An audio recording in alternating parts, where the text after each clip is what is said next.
Good evening, everyone. Welcome to our May 26th Board of Education meeting. In lieu of the pledge this evening, we have the very talented Violet Procunier from OVA, who is going to bless us with her rendition of the national anthem.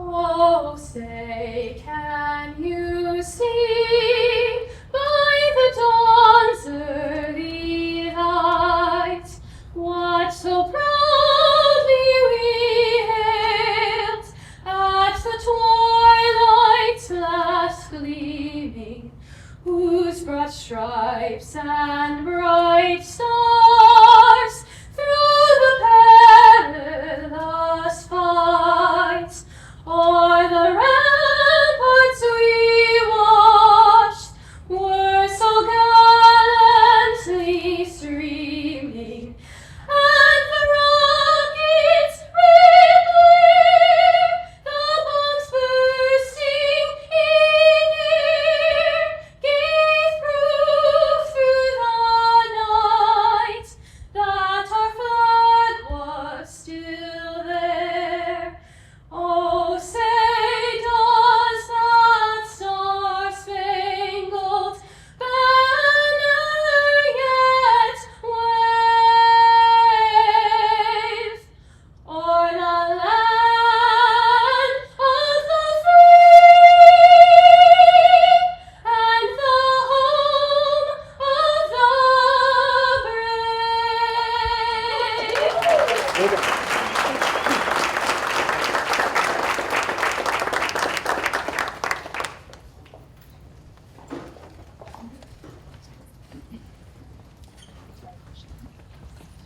Just a lovely voice. Thank you so much.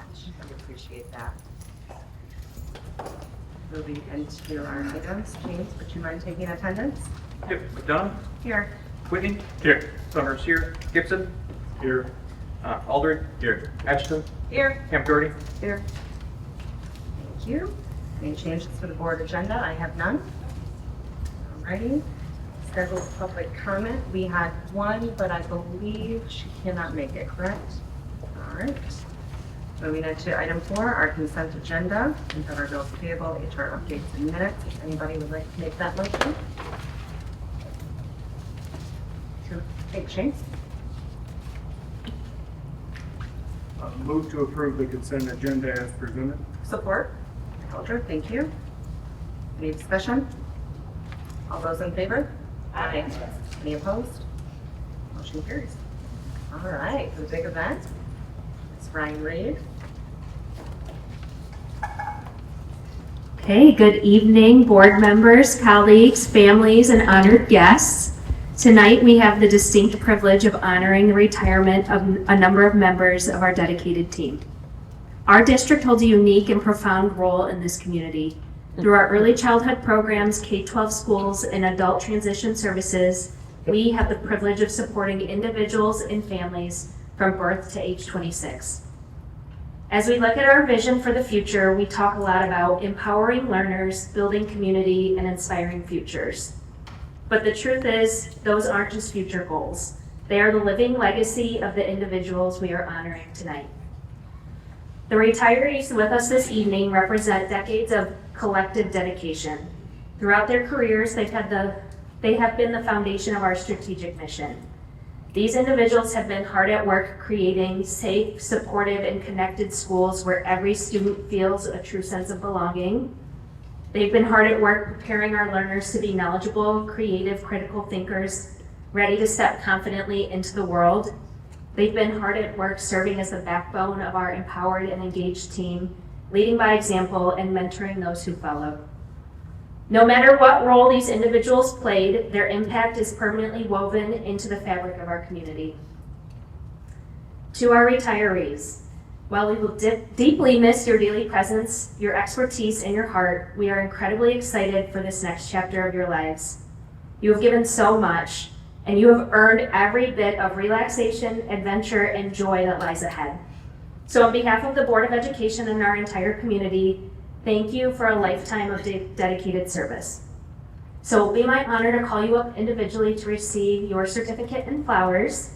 At this time, I'd like to invite Dr. Milligan and the board forward as well.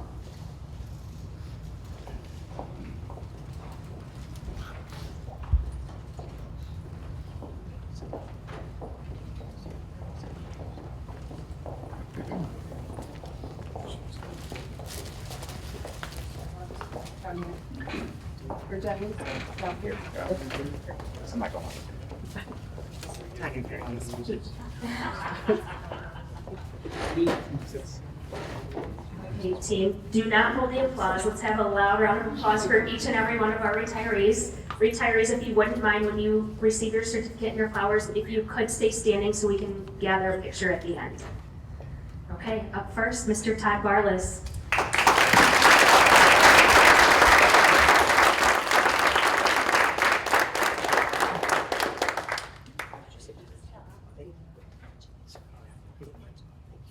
Okay, Mrs. Janine DeVries.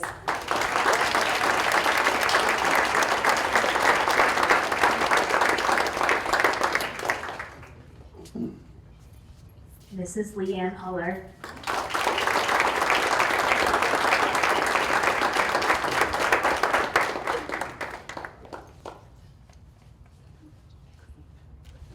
Mrs. Kim Jeffrey.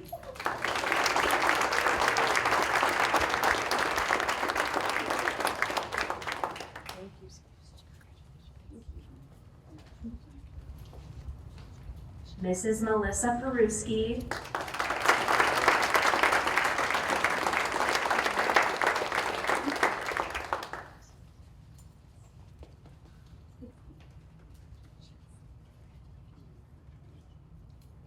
Mr. Neil Peruski.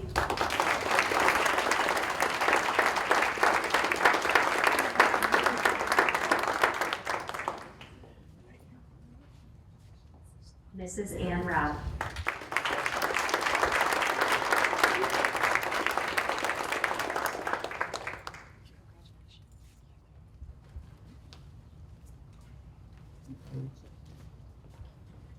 Mrs. Jackie Savage.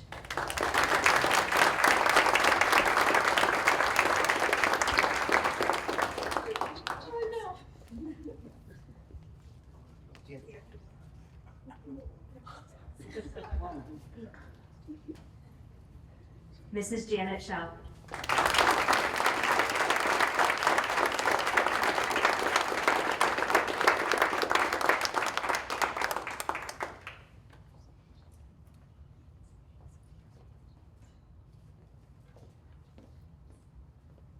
Mrs. Jane Vickery.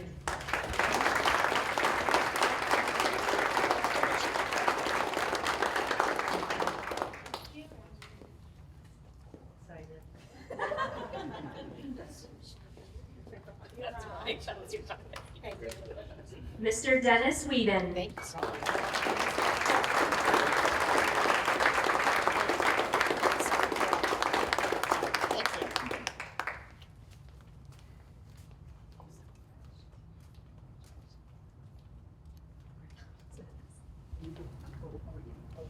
Mrs. Amy Wright.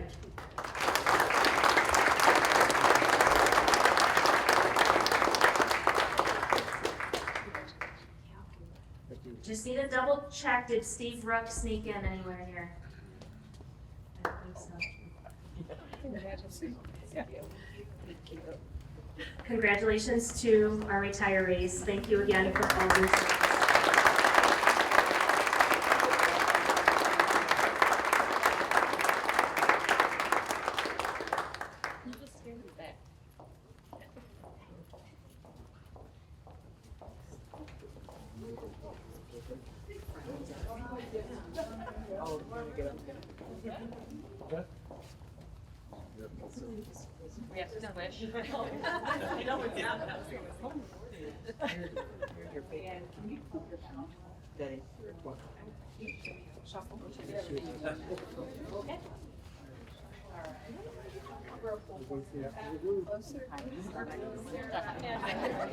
I know Tanya and I are shorter than the rest of the board.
I wouldn't have been worried.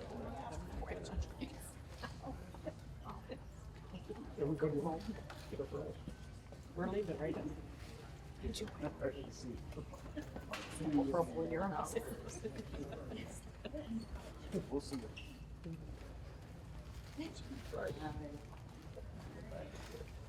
Thank you again to all of our retirees and the meaningful contributions that you've made to the district throughout all of these years. They are truly appreciated. And thank you from the bottom of our hearts and hope that you have a joyous retirement. If there are any people left in here that want to sneak out now.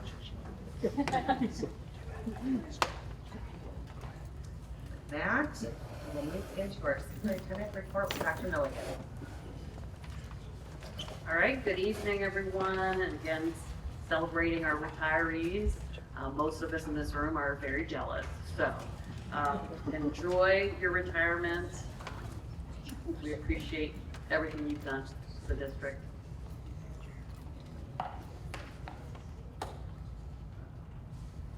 One moment, we're searching for a dongle.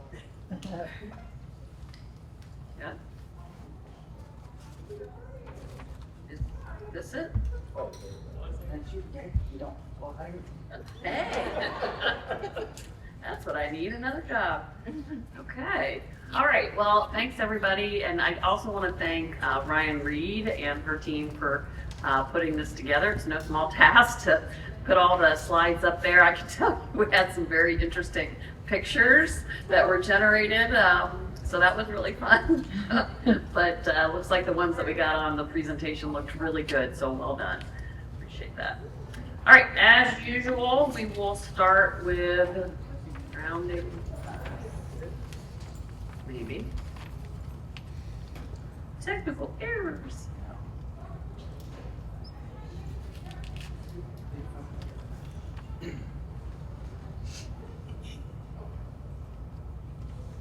All right, well, let me, I will go ahead. I always begin by grounding us in our strategic plan with our vision, empowering learners, building community, and inspiring futures. Our mission, providing a supportive, safe, opportunity-rich educational experience that fosters belonging, builds self-empowerment, and prepares learners to contribute to a connected community. Our core values are empowerment, belonging, innovation, and integrity. All right, tonight I have a handful of updates. As always, it's a joy to lift up school and department highlights. And then we have Oxford Virtual Academy with their fabulous presentation. All right. So an update with the Keystone Learning Center. So we have construction that is continuing to move forward. It is on schedule, which is very exciting because we have a very short timeline. Several important milestones have recently been completed or are currently underway. So for example, underground electrical work is ongoing across the site. The crews have now begun work on the building footings, marking an important step in the foundation phase of construction. In addition, the underground plumbing installation has been completed, as well as the demolition of the existing garage structure. And these are helping prepare the site for the next stages of development. At the same time, work on the water main tap is currently in progress to support future building operations. And we absolutely appreciate the continued support of the community and our board as we move this project forward and will continue to provide regular updates as construction progresses. So the opening will be in August, and before we know it, we'll be there. So very exciting. All right. A huge celebration to Pam Beal and the entire special ed department, as well as the parent advisory committee, who put on the CARES Awards. The awards are a beautiful collaboration between this group of people to recognize those who go above and beyond for students with disabilities. This year, our community poured in 125 nominations, and over 200 people came together for an unforgettable ceremony. It was a wonderful celebration of inclusion, community, and the amazing individuals who support our learners with diverse needs.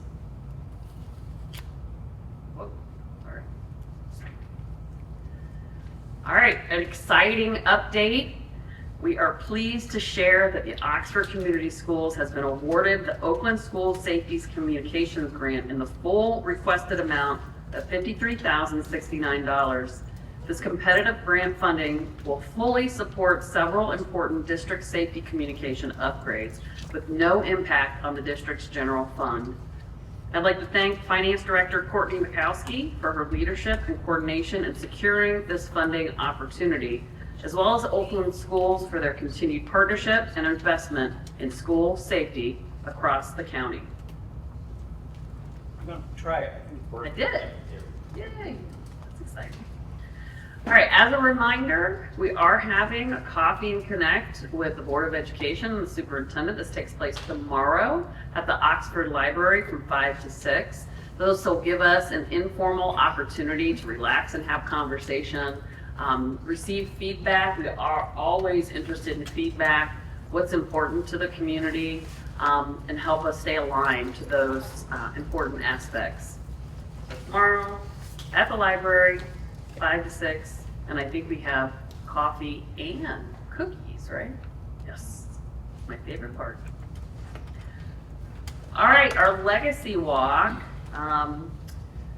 We are continuing the success of our legacy walk, recently celebrated its second year as an Oxford tradition.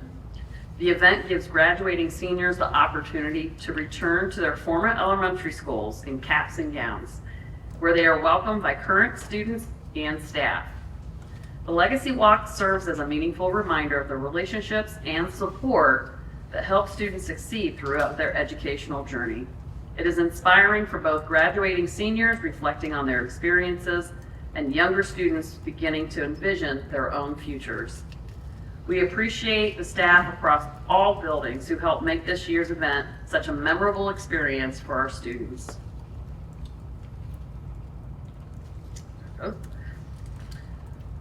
The class of 2026 was celebrated over the past 2 weeks as graduates from Oxford High School, Bridges, OVA, and OSEC crossed the stage surrounded by proud families, staff, and community members. The ceremonies were filled with joy and excitement for the future. Student speakers shared meaningful reflections on perseverance, friendship, and growth, capturing the spirit of a class that has demonstrated tremendous strength and character throughout their journey at Oxford. Congratulations to the class of 2026. We are incredibly proud of their accomplishment and excited for all that lies ahead.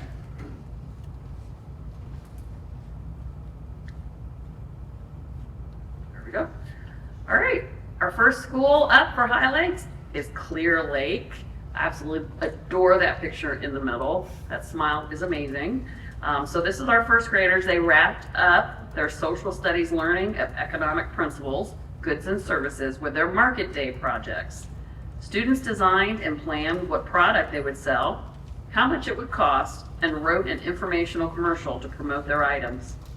Students then used money they had earned throughout the previous weeks in class to shop at each other's stands. That sounds like a blast.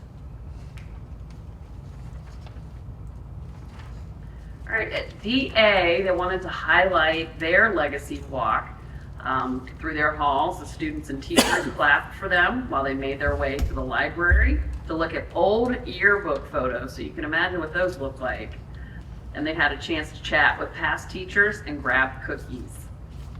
In the middle there, they had preschoolers from OELC stop in during May to visit DK and kinder classes to see where they may go to school next year. Students get to check out classrooms, have lunch in our cafeteria, and play on the playground. And their first grade students recently had the opportunity to experience the mobile planetarium, bringing an interactive and engaging space science experience directly to our schools.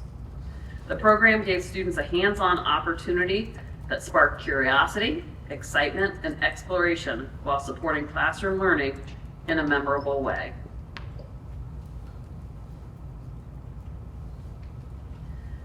Our OMS student leaders recently visited Comerica Park for an exciting career exploration event. Students connected with industry professionals to learn about career pathways in sales, social media, and broadcasting, gaining great advice on what it takes to succeed in the field. After a great day of learning, they celebrated by cheering on the Tigers. Our talented Oxford Middle School music students recently traded the classroom for the historic shores of Mackinac Island. This incredible trip blended high-level artistry with Michigan history. Students had the unique privilege of working directly with collegiate professors to polish their spring concert repertoire, pushing their musical skills to the next level. When they weren't rehearsing, they were exploring the island, diving into state and national history, and experiencing one of Michigan's most iconic treasures. Way to represent OMS musicians.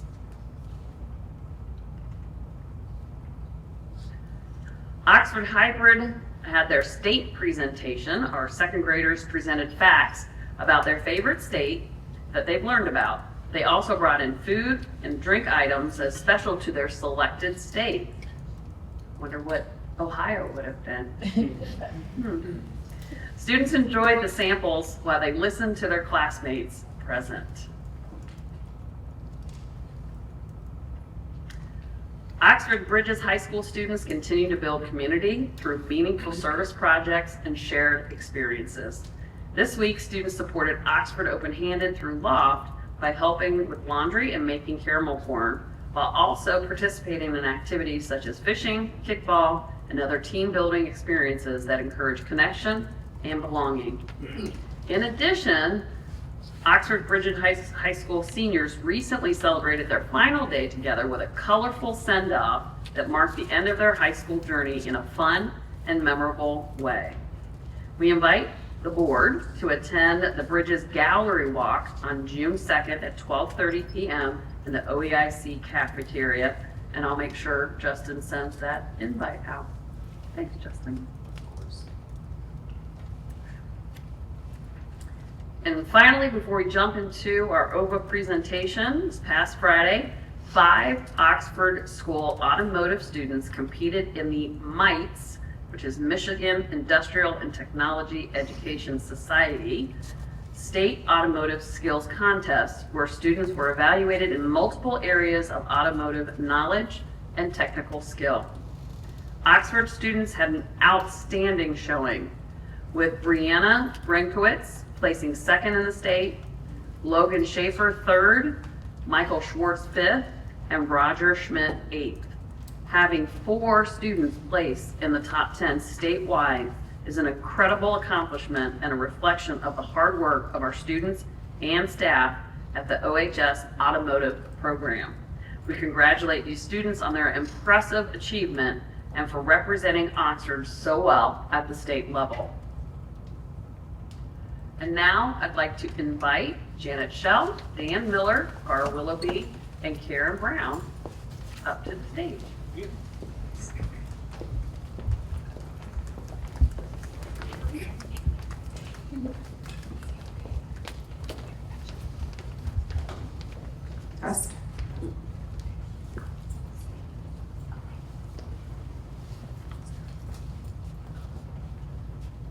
While we're waiting for that one, there it is. Good evening.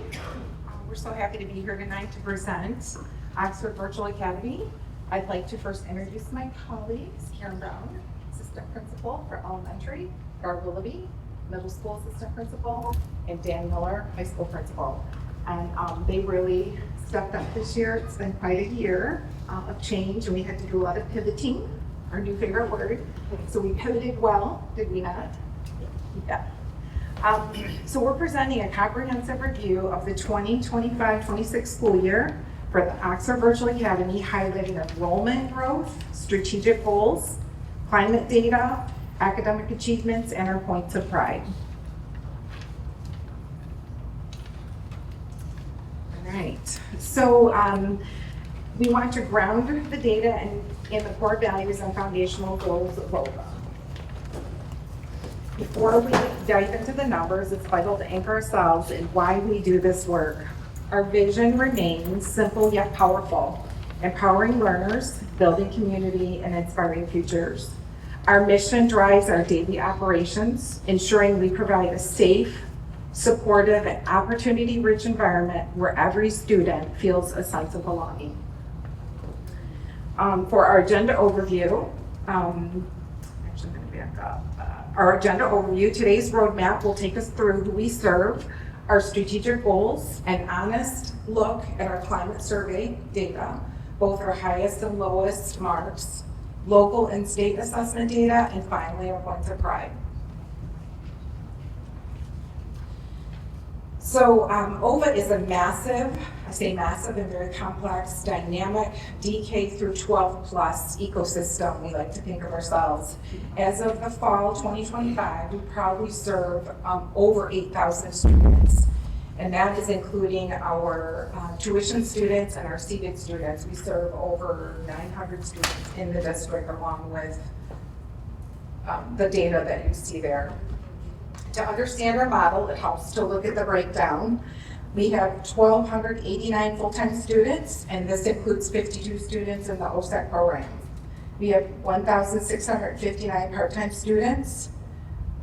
We have 242, recheck the numbers, consortium students, which are our students that we service in another public school across the state through a cooperative agreement. And we have a very large footprint of 4,803 shared time students. So those are our partner schools out in our private schools. Our momentum is strong. We brought in over 840 new students for the fall of 2025 and added another 250 mid-year for the second semester. So I'd like to talk about the community impact. We are deeply rooted in local economics. We have 648 enrollments in community vendor courses, and nearly, I think 300-ish, we figured, of those students are actively engaged with Oxford-based businesses, keeping our partnerships local and impactful. So I think what the point we want to make tonight is that so much of how OVA operates and the classes that we offer are deeply tied to the community, and our students actually are experiencing real-world applications out in the field. So very proud of them, proud of our community for partnering. Next, I'm going to turn it over to Mr. Barr to talk a bit about the climate survey data. We're going to look in the following slide at our 25-26 goals. And for goal number 1, expand quality interactions.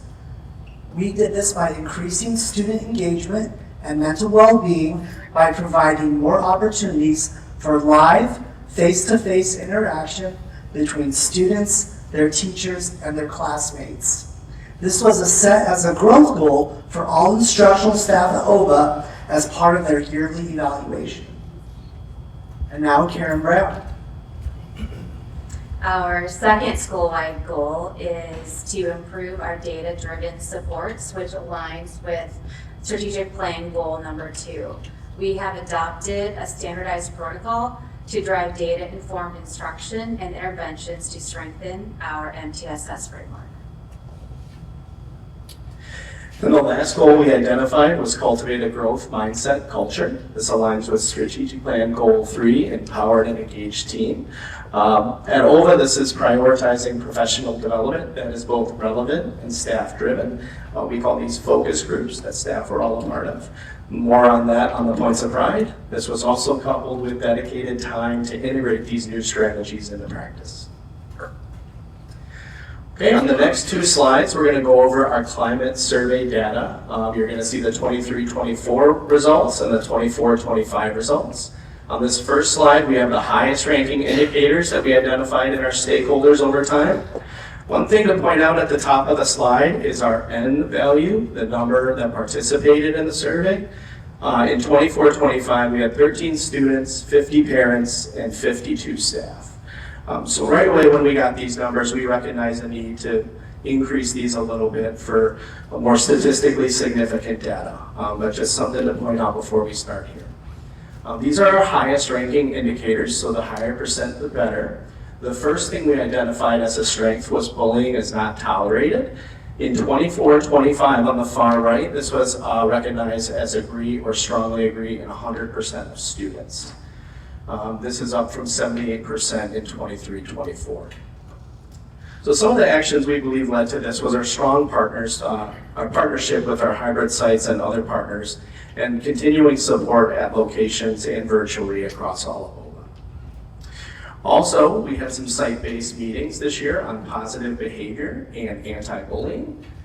And we implement clear bullying protocols and procedures. And anytime there is a bullying incident, we try and educate families on the nuances between bullying, peer-to-peer conflict, and interpersonal conflict.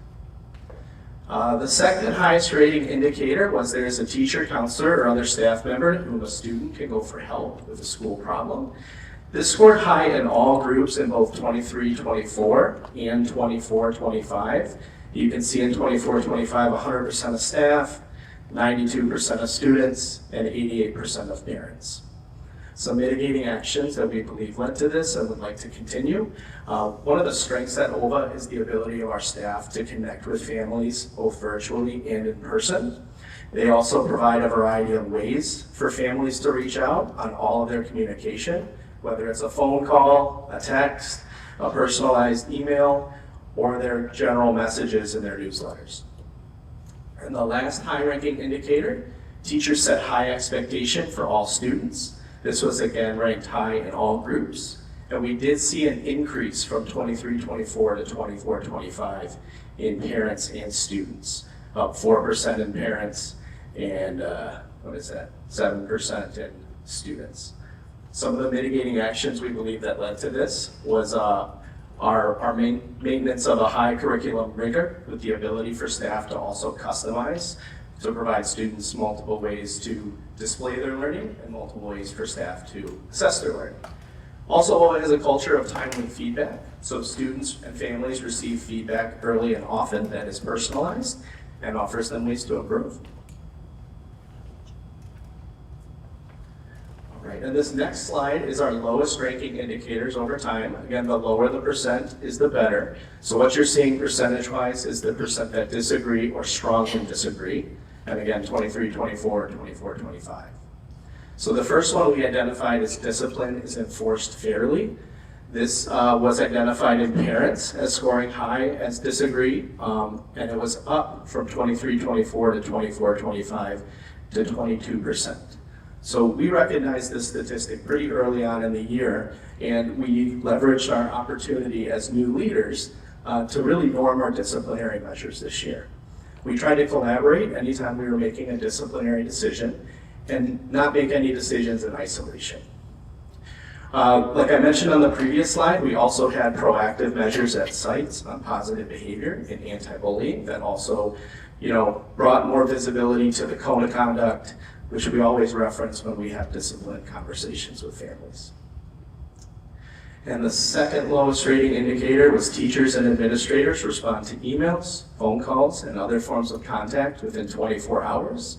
This was also up from 23-24 to 24-25 in students and parents' responses. So you can see on the far right, 42% of students and 22% of parents disagreed with this statement.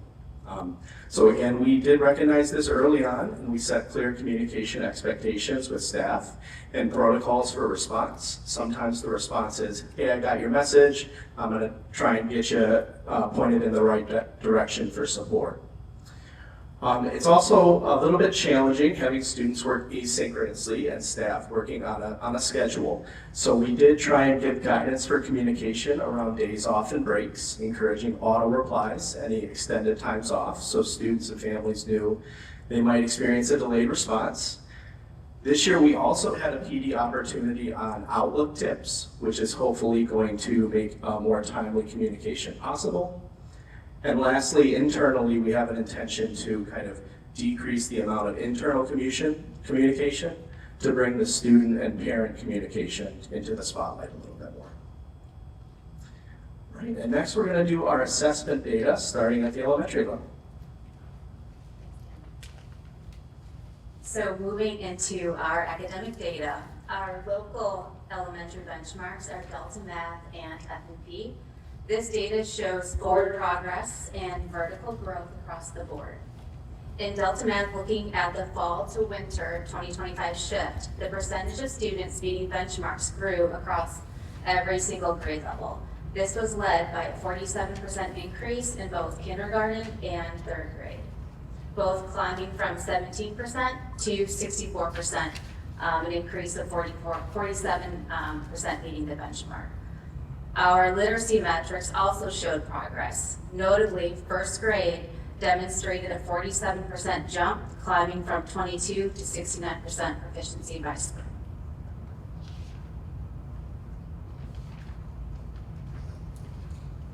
And now our state assessment data. This first slide is elementary ELA.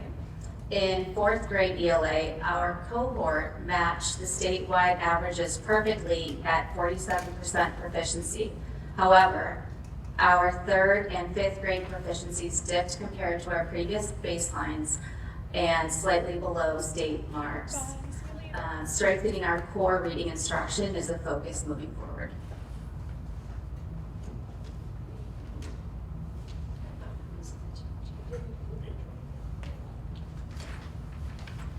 And now we're looking at state assessment data, our step for math. This data right here is one of the reasons that drove our adoption of the standardized MTSS data protocol outlined in our yearly goals. While fourth grade math held relatively steady, the specific declines in our third and fifth grade proficiency percentages are definitely an area of concern. Now we will review our local assessment data taken from STAR screeners for both reading and math. Most of our students across all grade levels performed at or above benchmark in most testing seasons. For ELA, the data shows that grades 6, 7, and 8, a decrease in students reaching the at or above benchmark from fall to spring. Recognizing this need for intervention, we have shifted staff to address these needs in both on-site with virtual support. We have noticed a similar trend in math, and Dan will now speak to this.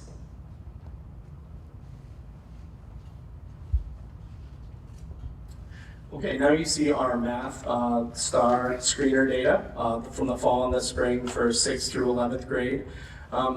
One thing you might notice, similar to ELA, there is a slight increase in several grades from fall to spring in the percent of students like on-watch, intervention, and urgent intervention. So we kind of believe that one theory might be a little bit of testing fatigue. We do our STAR screener in early May with our students so that it doesn't be too close to final exams. And that is right after our April state assessment window. So after they finish all of their state testing, they come back and do their STAR screener. So that is why you might see in some grades like that levels increased. Also, one thing to point out that these levels are slightly more elevated than the ELA numbers for intervention, urgent intervention, and on-watch. So one thing we did this year was we hired a full-time secondary math interventionist that works with those groups of students, both in person and virtually. Again, these are breakdowns that we look at every year to continue to adjust resources and support our students. And now we have our state MSTEP and PSAT data. At the middle school level, we see clear evidence of our model's competitive strength, alongside a localized math gap. In middle school ELA, our 6th grade ELA outperformed the state average, growing to 40% proficiency. Crucially, our 8th grade PSAT literacy performance is a massive point of pride at 77% proficiency, significantly outpacing the state average of 65%. Middle school math, and our 6th graders made up positive gains, climbing 29% proficiency. However, 7th and 8th grade scores experienced declines. We are currently auditing our middle school math curriculum to ensure the digital curriculum matches the exact rigor of the state standards, eliminating this transitional performance step.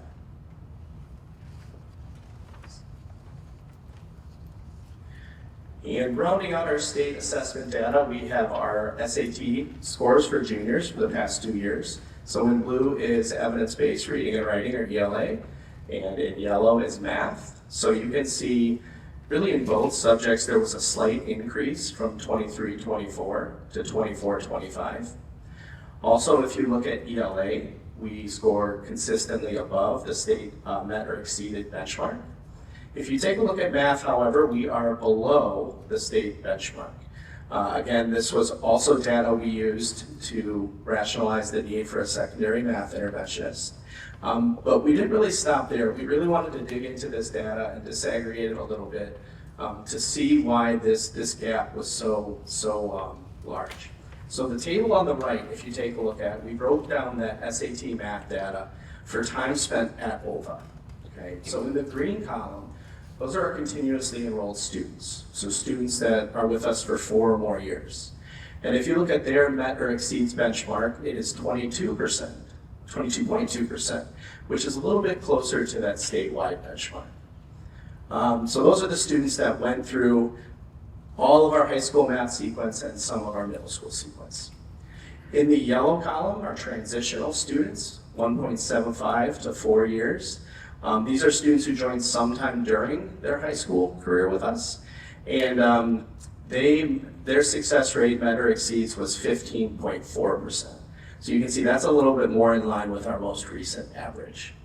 And the last row, the new arrivals, these are students that are with us for less than 1 year, so joined in August, the year they tested, and those students scored at 9.1% met or exceeds. So what this data might suggest is that we really need to keep a close eye on students that are new to OVA and perhaps provide some of those math interventions for them earlier than we would normally. Also, in the fine print there, just for everyone's reference, to kind of gauge this, there's nearly 42% of 11th graders who are with OVA for 21 months or less. So that's 42% of our students that are mostly red and a little bit into that yellow column. Okay, we're going to finish with our points of pride.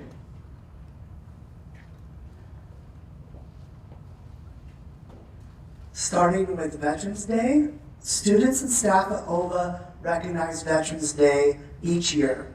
This past November, students from our Legacy Hybrid location showcased their beautiful choir skills, while our amazing Loft students helped create a warm and welcoming atmosphere. This year's keynote speakers included Lieutenant Colonel Shane Childers of the United States Air Force and Corporal Elijah Thomas, Marines. We look forward to partnering with more hybrid locations next November to expand our Veterans Day celebrations and further honor our veterans, flag, and country.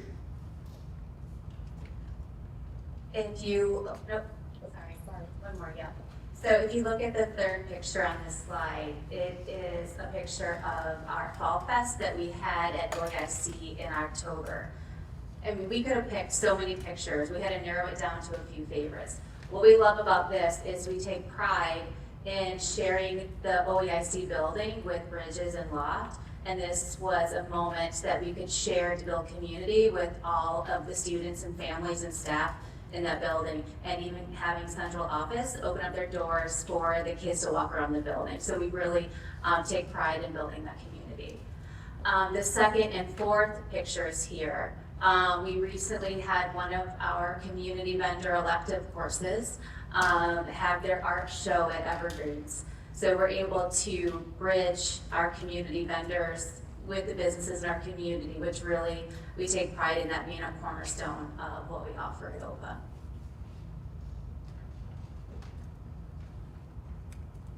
That's still me. Trying to hand it up.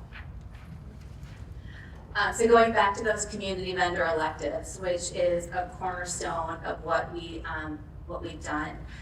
Students are able to earn academic credit while actively living the subjects they study, whether they are analyzing the physics of a strike at a bowling alley or practicing nutrition in a professional kitchen. They are transforming more screen time into an active real world experience. And ultimately these sites serve as vital connection points where our virtual students can build social bonds and a deep sense of local belonging. It perfectly reflects our mission, empowering learners, building a connected community, and inspiring futures. Pathways for college and career readiness. This is a microcosm of all the offerings that we provide. As we provide a unique and flexible opportunity to explore pathways for college and career readiness. Many of our students use their flexible learning schedules to pursue futures in performing arts, athletics, and non-traditional career pathways. Here is a snippet into the lives of some of our students. Violet Procunier, who performed for the national anthem with us this evening, is a member of the Detroit Opera Youth Chorus.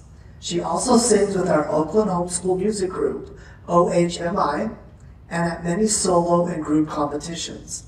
Most recently, Violet received a perfect score on her solo competition at the Michigan School Vocal Music Association and was chosen as an all-state soloist. In sports, at our hockey academies, students and their individual academies optimize school and ice time to pursue hockey careers. Many of our students are pursuing dreams of playing in the OHL, NHL, or other professional leagues. Recently, the Little Caesars 2010 team won the Four Nations Cup in the Czech Republic. And there they are on the right.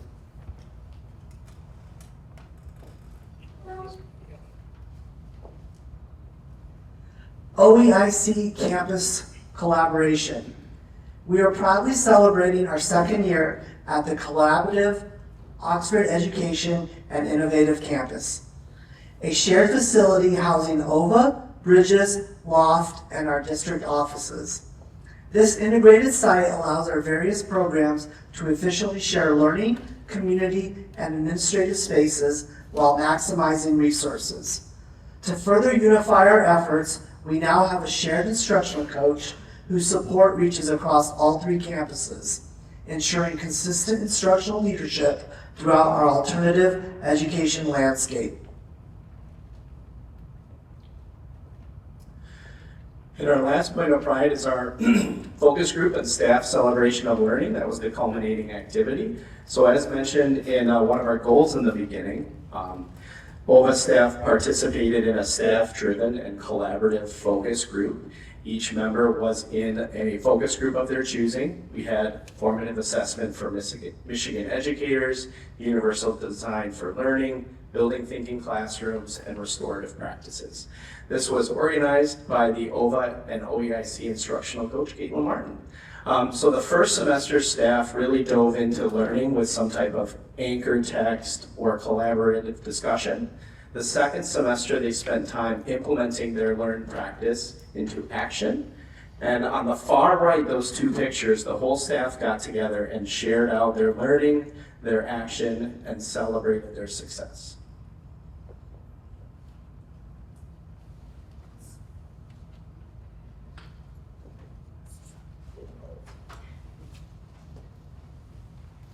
So tonight, this presentation is special for me, another last as I retire. And as I approach retirement and look back on the 15 years of work and investment our team has made to create a school without walls, I'm reminded of how exceptional my team is. Back in 2011, we asked a simple question: what does school look like when we remove the walls? What is possible while maintaining connection? Tonight, we know it is yes. It is the creative talent in our team and the good humans who teach and support our students. Our mottos have always been, look for the yes and be relentless for students. Our points of pride highlight the community vendor program. It isn't just a feature of our school. It is the heart of it. It's why we can honestly say we built something student-centered. It's not a buzzword, but is a lived experience. Our students don't just have options, they have ownership over how and where they learn. Our community businesses have embraced our students, providing expert guidance, connection, and rich academic experiences. We didn't just offer experiential learning, we scaled it. Across the region, our students are out in the world, practicing real crafts, building relationships, learning alongside people who take genuine pride in what they do, not as an exception, but as the standard. One of our students said it better than I ever could, and I'm going to quote him. The community vendor program changed how I see school. It's not just work on a screen, it's a craft I get to practice in person with people who care about their work. Tonight's takeaway: this program isn't just a model, it's proof that virtual education can be deeply human, richly connected, and profoundly personal. Thank you to the board for your continued support. Many, many years ago, when we came and we presented OVA and all the courses, over 500 times 3, it was a lot. And the board supported us every step of the way. It's proof that virtual education can be, like I said, deeply human. So thank you. We know this resonates with you. 3 of the board members have participated in our program, this sitting board, and we call it our lighthouse. So thank you very much. And if you have questions, stick around for that.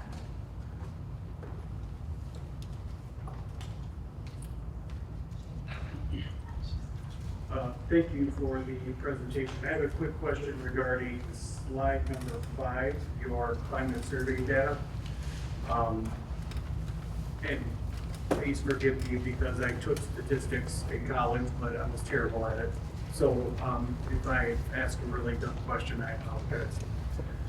Did you guys at one point in your presentation say there were 8,000 or so students within OVA as a whole? Yes. And if I'm reading this correct, 13 students were the respondents to the 100% for the bullying question. So out of 8,000, we only got 13 responses. Half of that during their shared time school, but yes, yeah. Oh, okay, but I guess my question is this survey sent to all 8,000, regardless of, No. so how many could respond? 3,000-ish. Okay. Yeah. All right, so I mean, a lot less than 8. Yeah. Yeah.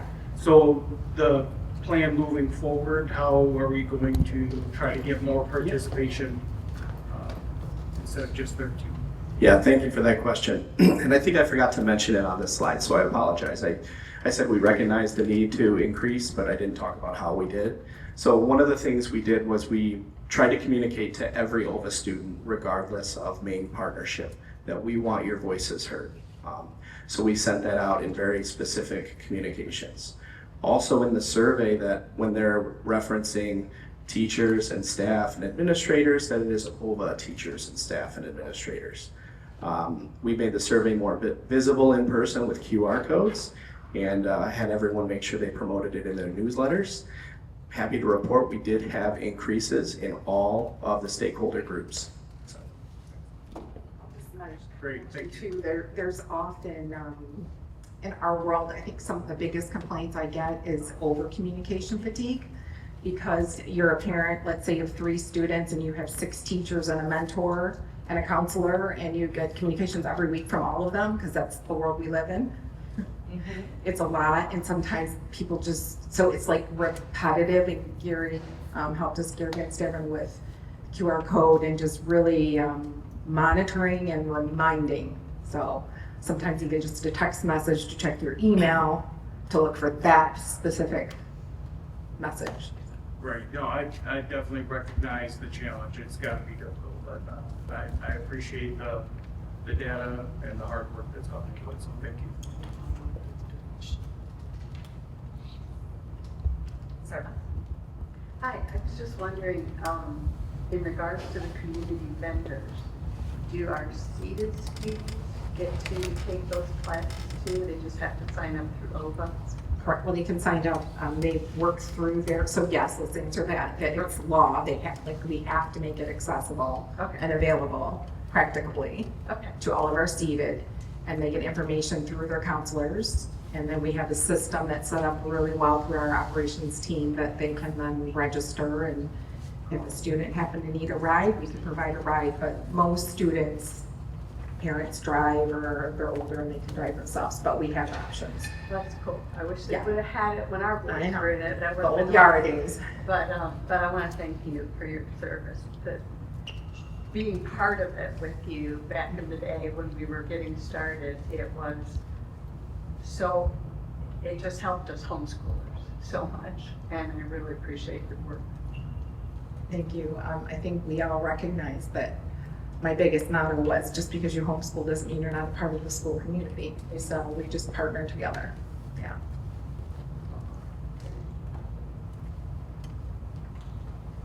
Yeah. I just want to thank you, Janet. I find it fitting that,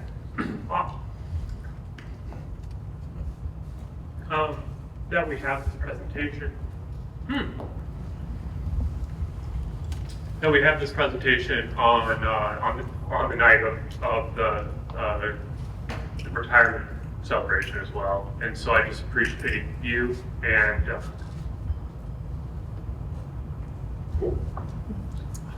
That's fun.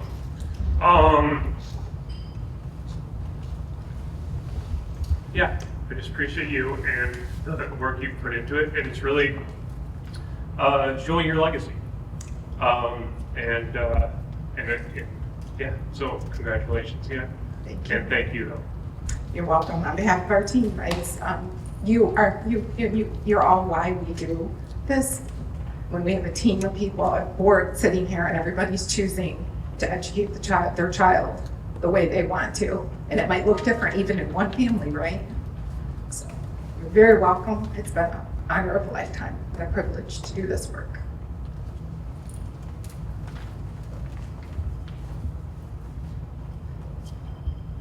I'm gonna cry now, but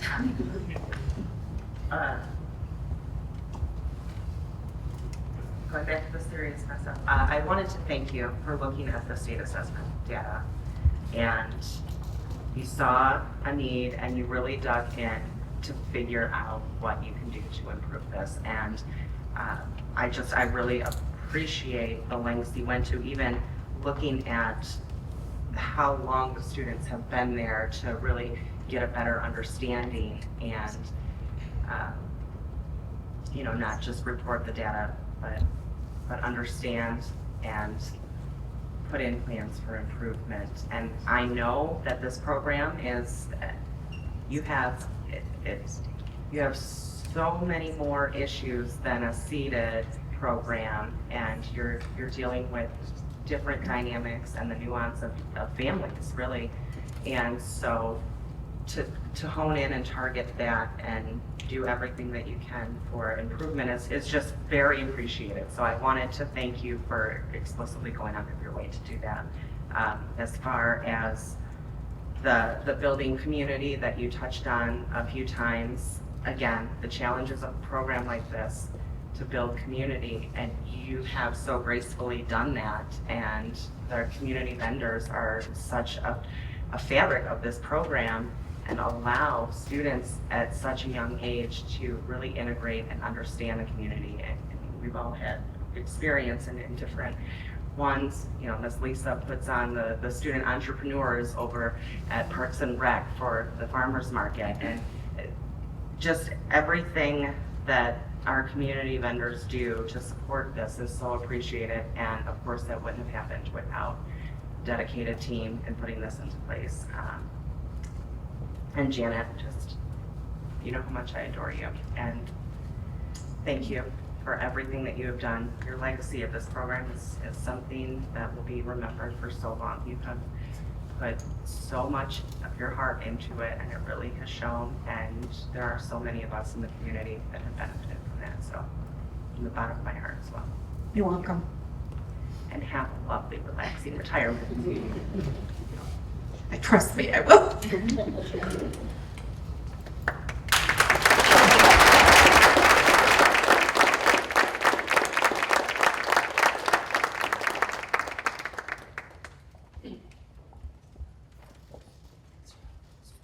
right. We can move to someone else. Governance update. Who will be providing that for us this week? Ann? Thank you. We haven't been able to meet recently due to my counterpart's schedule conflict, so we are looking forward to meeting again soon so that we can use our committee time. But I did want to throw this out to the whole group or something to be aware of and to also spread the word in your circles. I want to briefly highlight upcoming opportunities from MASB that might be of interest to some community members considering school board service. Since I'm sure you've gotten the emails at MASB, which is the Michigan Association of School Boards, is hosting a series of virtual Get On Board town hall events designed to help local residents better understand what it means to serve on a school board. These sessions will cover the roles and responsibilities of board members, the time commitment involved, and the overall election and campaign process for prospective candidates. As our community is aware, we currently have 4 board seats that will appear on the ballot this November, and at least one of our current board members has announced they will not be seeking re-election.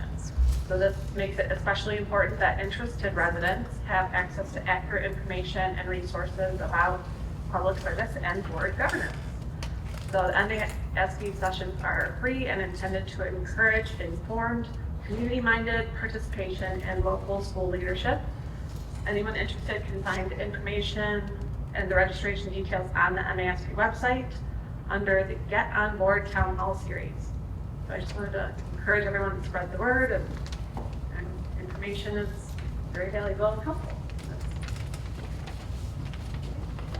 Oh, sure.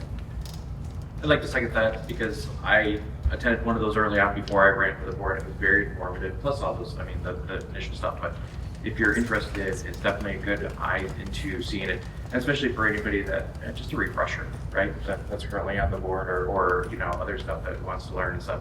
And I'm not going to make any surprises about it. I'm not running for re-election, so I definitely encourage people, if they have questions or want to know things about what it's like sitting on the board or being here, they're more than welcome to reach out to me personally. I'll be happy to share what I can. It's a great opportunity to actually, make changes in the district, to be forefront with it, and it's a lot of work. We all know that, a lot of different committees and things like that, but yeah, I'd be happy to share what I've learned over my 4 years of being here, and highly recommend going to those classes as well.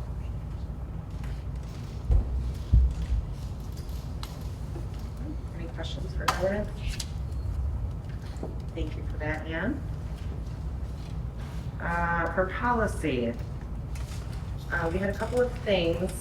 You'll notice we have one policy for first reading, and this one essentially just bridges the gap that the initial language had provided, where between 1,000 and the current state bid approval level, which, John, you make me honest, 31,000 and change, I believe, is what that is. But between that level, yeah, thanks. The policy didn't explicitly cover it, so we are just closing that gap to say that the board would authorize up to that 31,000. And we did have, you'll notice it's a .01, which means it is different from Troon's, base policy. So we have run it through them as well and confirmed that they're good with this. So, yep. And Mike, moving forward with John's question, does that change regularly, that top dollar amount? Is it per, is it per fiscal year of the government, or is it just some years it can be lower? Fiscal year, it's going to go up. Okay, all right. makes it so we don't cap it. Yeah, I think it was 31,231-ish. Yeah, it's about, it's in the 31.5 range, or at least 31.5 now? It goes that small amount each year. Okay, so we will bring that to the next meeting for approval. And you will notice in the board packet, we received an email on behalf of the Permanent Memorial Committee, which is entirely separate from the board. And they, many of their members had actually participated in our policy committee meetings up until now and provided input. And so they've been very involved in our process at this point. And so they had just reached out to have reassurance that this policy is not going to affect anything currently in the works, which we have confirmed in writing, but I also wanted to verbally again confirm, and we will plan to put this specifically in the policy and writing, that the Permanent Memorial Committee will not be affected by anything that we approve as far as the new memorial policy that we are working on. Now, to the new memorial policy, we have, as you remember, had a few sessions with various key community members, stakeholders, staff, input that we had sought out that we thought would be very helpful in the collaboration process of getting this memorial policy put together. At our last meeting, we tackled a draft, a very rough draft, and made really good progress with it. Our plan moving forward is going to be a little bit different than the other policies that we brought to you. We'd like to do this in more of a 3-reading format, essentially. So our hope is our next meeting is the 5th, 4th, somewhere around there. And we will fine tune it to the best of our ability based on all the feedback that we've received in conversations. And we will bring it to the board and the community at the same time at the first June meeting. At that time, we will take the feedback, reconvene, see if there's any tooling or adjustments that are needed, and bring it back officially at the second June meeting for what would be first reading approval end of July. That's the timeline that we're aiming for. Obviously, we're flexible. If we hear some feedback that say, okay, we really need to rethink this or that, we're flexible on it, but we do also want to try to get this set so that for the upcoming school year that there is proper guidance moving forward as has been requested by multiple stakeholders. So did I miss anything within that, Shane? Just want to make sure, Tanya, didn't you also get feedback from students as well? So I just want to make sure that we mentioned that they were Student involved in this feedback was process. included. Thank you for that addition. Okay, so any questions for policy? Okay, well, we hope to bring you that at the next meeting. All right, moving in to item C, we have some field trip approvals. If anybody would like to make that motion. Sarah Beth? Move to approve the law OHS Skills USA and Clearly 5th grade field trip as presented. Support, Shane, thank you. Any discussion? All those in favor? Aye. Any opposed? Motion carries, thank you. All right, item D, we have the Oakland Schools ISD Board of Education member selection. Fortunately or unfortunately, there was only one candidate, so we don't have much of a decision to make here. So there are two parts to this, though. We do need to have somebody actually represent and cast our ballot on June 1st, Monday. I think the time for 5 to 7, somewhere in that time frame. Thank you. I'm getting there. So, before we make a motion, would anybody like to volunteer to go and be the representative to cast the ballot? Also, alternatively, since there is only one, if we didn't cast a ballot, as long as one of the 28 districts did, that would solidify the choice. So if nobody is available, that is also an option.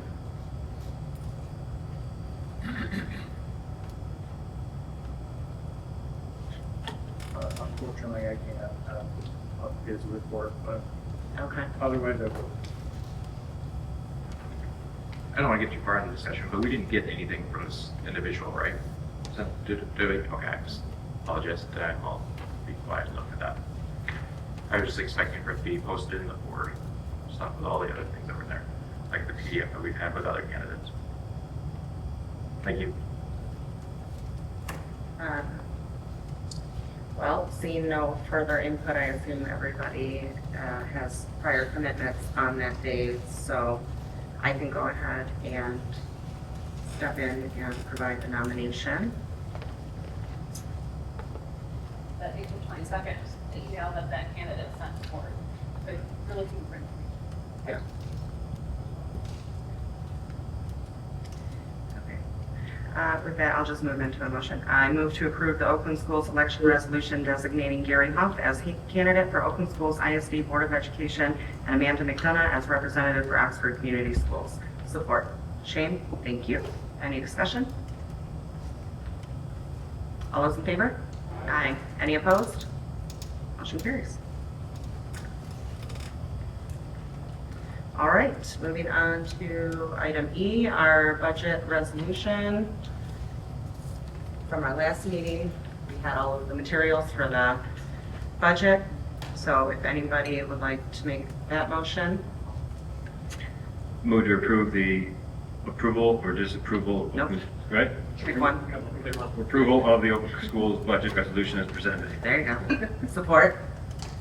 Shane, thank you. Any discussion? I was just wondering, because this is the one that Shane, you're the designee for that committee. Was there in April, the ISD does their designee meeting? Was there any information from that April meeting? Honestly, the meeting that I attended, they were really highlighting the programs that they have for, like I had talked to John about, I was completely unaware of the money that they had set aside for the almost like the underling for John to learn how to do the job. I can't, but the name is escaping me. Residency program. Thank you. Residency. Residency, thank you, good lord. So, they had just spoke about how anybody who was outside of Oakland County was actually paying tuition for that program to be involved in it, so it wasn't a cost to the budget, and they were saying how much of an impact that was having locally, because most of those people were already applying for jobs within Oakland County and Oakland schools, so it was turning out to be extremely beneficial from that standpoint. So that was one of the biggest takeaways from it.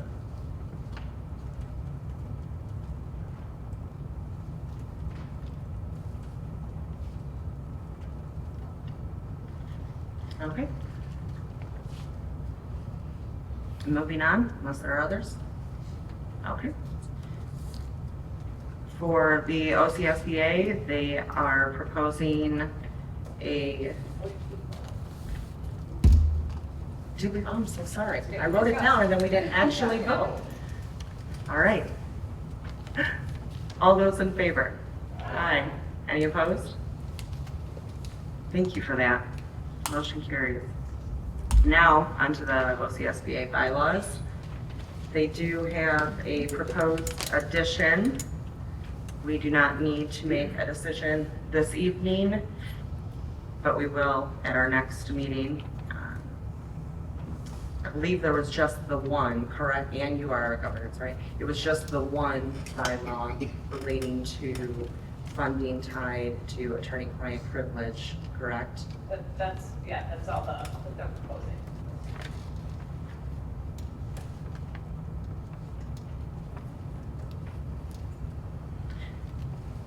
And did you, since you're on that committee, I just am curious, did that sound like a majority of the Oakland schools members were in favor of that, or we don't really have a gauge yet? It did sound like the majority were in favor of not tying any funding to any sort of stipulations like that. So that was pretty overwhelming from the room I sat in. That it seemed to deter a lot of districts from accepting the 31 AA money, for example. So if this was going to become a trend in any other area, it was very concerning because a lot of them forewent that funding. And so now they're doing without it for this year. And their students are without it. A terrible choice to make, that to feel caught one way or the other and to be without it, then their students aren't getting services. Others are, but their students are just not able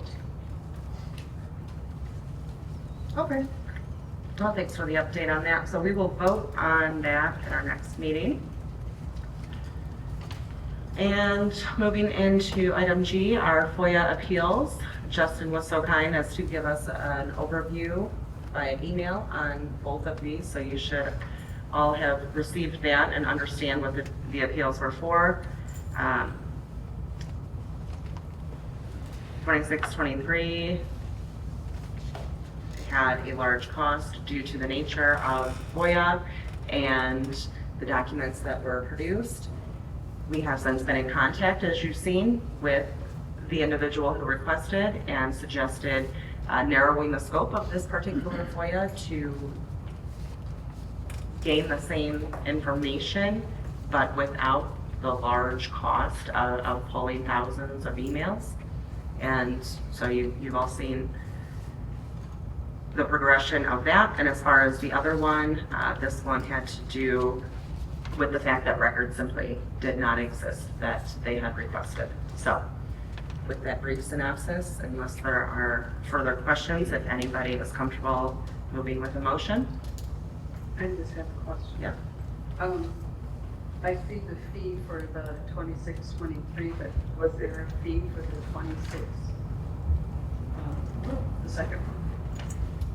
There's not a fee because what's being denied is information requested because it does not exist. Okay. So had the information existed, there would have been a fee to produce it. Okay. But it just simply doesn't exist, so there wouldn't be a fee attached. So I'm understanding that the 3,500 has already been spent? Or that it was a deposit? That was the deposit due. The total FOIA was around 7,000 with a deposit of 3,500. Okay. Thank you. Mm-hmm. Anyone else? Well, I will go ahead and move to uphold the fee regarding FOIA number 26-23. Is there support? I'll support. Thank you. And discussion. Shane? Oh, sorry, just want to make sure that it's been thoroughly explained to the person requesting the FOIA that kind of narrowing that down will produce a lot more easily.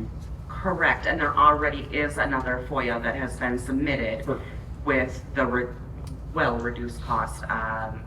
200. Thank you. Okay. Yeah, significant. Yeah. Okay. Yeah, 7,000 to 200. Perfect, yeah. And then, like you said, for the other one, if the information doesn't exist, it doesn't exist. I mean, we can't create it. We can only produce what's there, so. Correct. Any further discussion on 26-23? All right, the motion on the table is to uphold the fee. All those in, there was, yep, we have a support. James supported. All those in favor? Aye. Aye. Any opposed? Motion carries. Move into, I move to uphold the denial of FOIA number 26-26. Support. Mike Whitney, thank you. Discussion on this one? How's that? All those in favor? Aye. Any opposed? Motion carries. Alrighty, moving into item number 8, we have our middle school science curriculum here.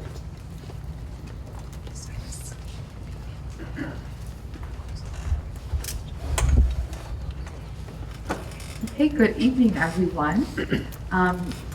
As I've mentioned in the last couple of Monday memos, I mean Chrissy Merrill, our amazing science coach, is here to present an update on the middle school science review, pilot, and recommendation process.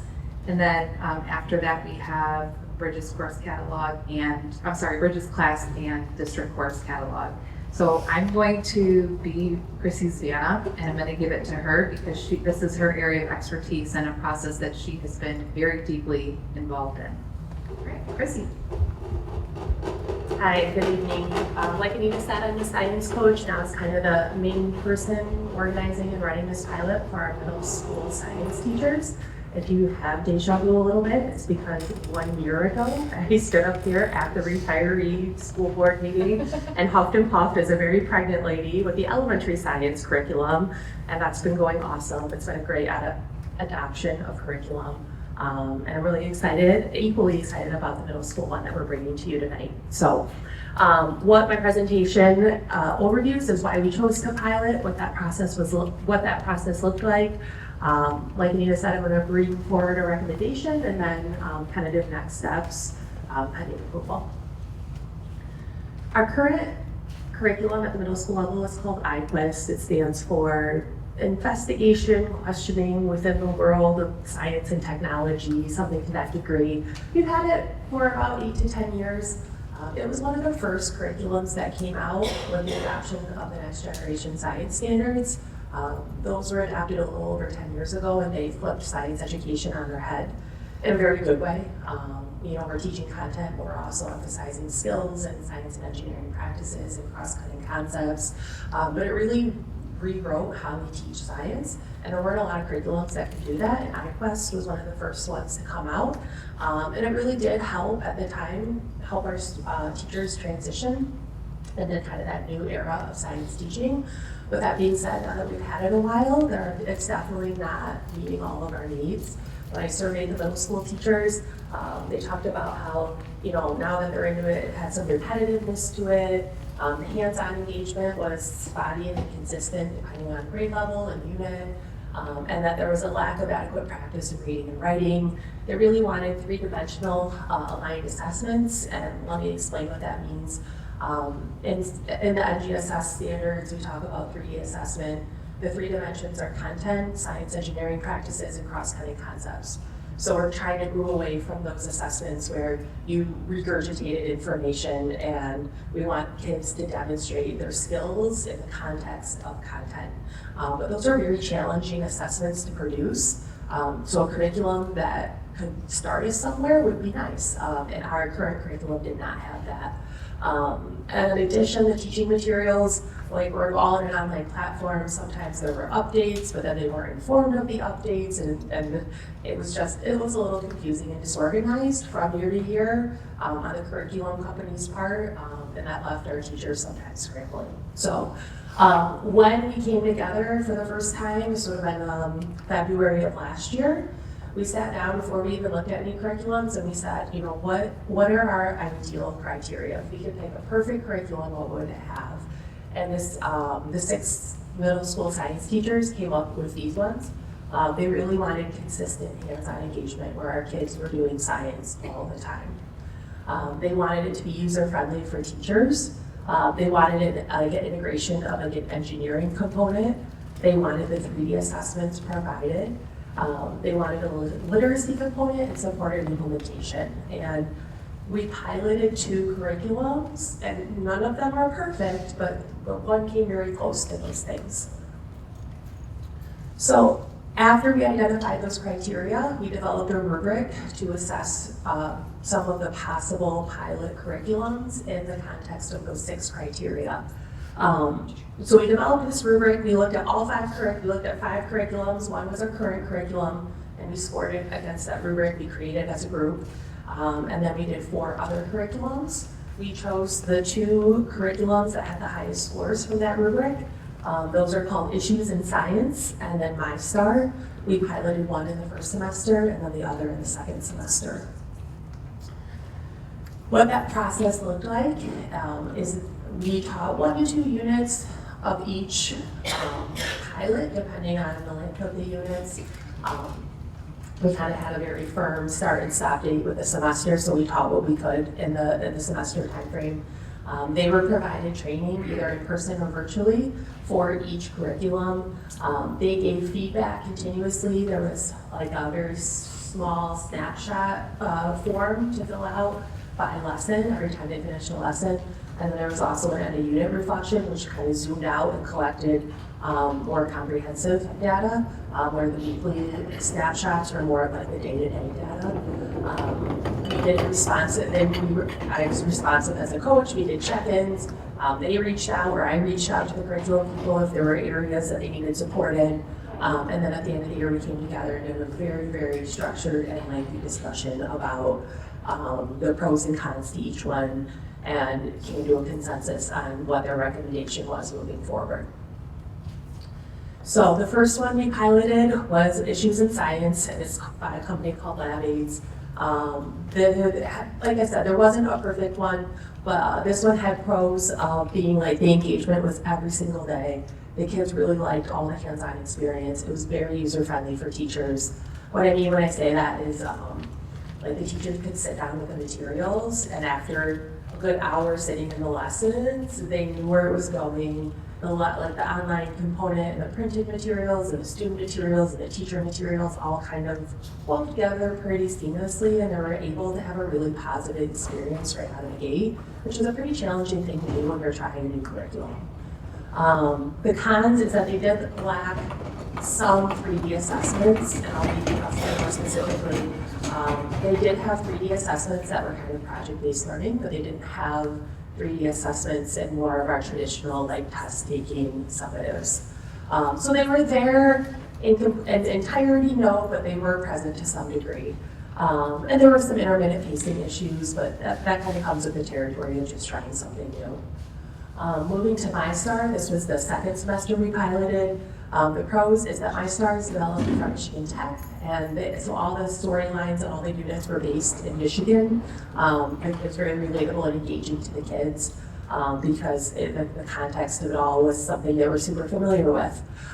They had great 3D assessments, but the cons were the platform and the materials were really hard to access in a way that was efficient and not time consuming. My teachers spent a lot of time online trying to figure out where the worksheets were, printing them off, pulling them together, and then being like, oh wait, this one's missing.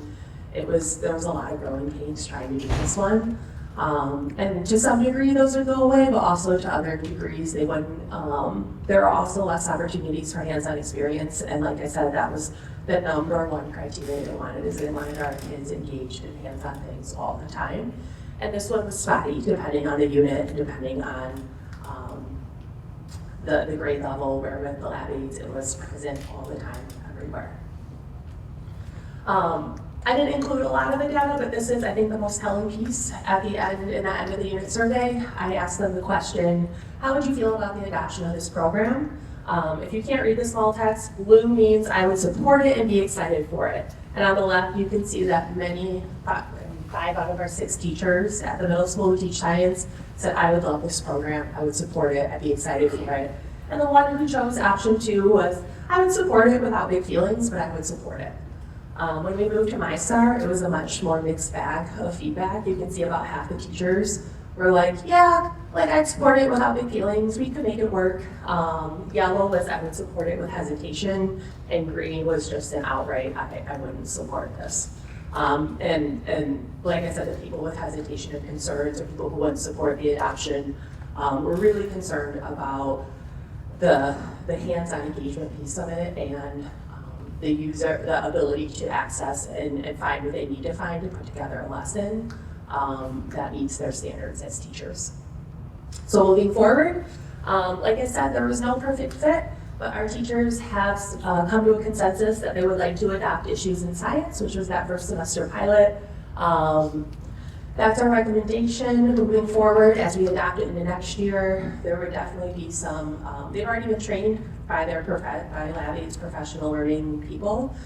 So all of our support would come internally, giving them some extra time to prepare a unit they haven't taught. We need to build a process that they can, part of the adoption would be purchasing kits, but some of those kits have the consumables, so we have to build a process where they can get their consumables filled each year when they run out of materials.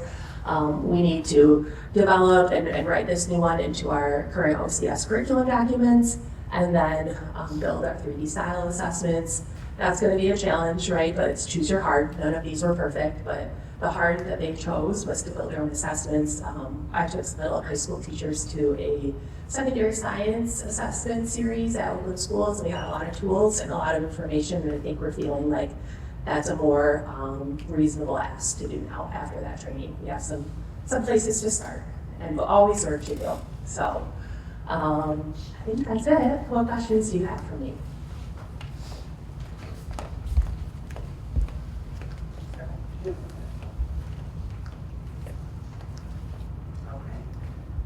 Seeing none. Thank you for that. Thank you. I appreciate it. And we will be voting on this at our meeting, so we'll reach out if any other questions come up. But I appreciate Thank it. you. Thank you. Thank you, Chrissy.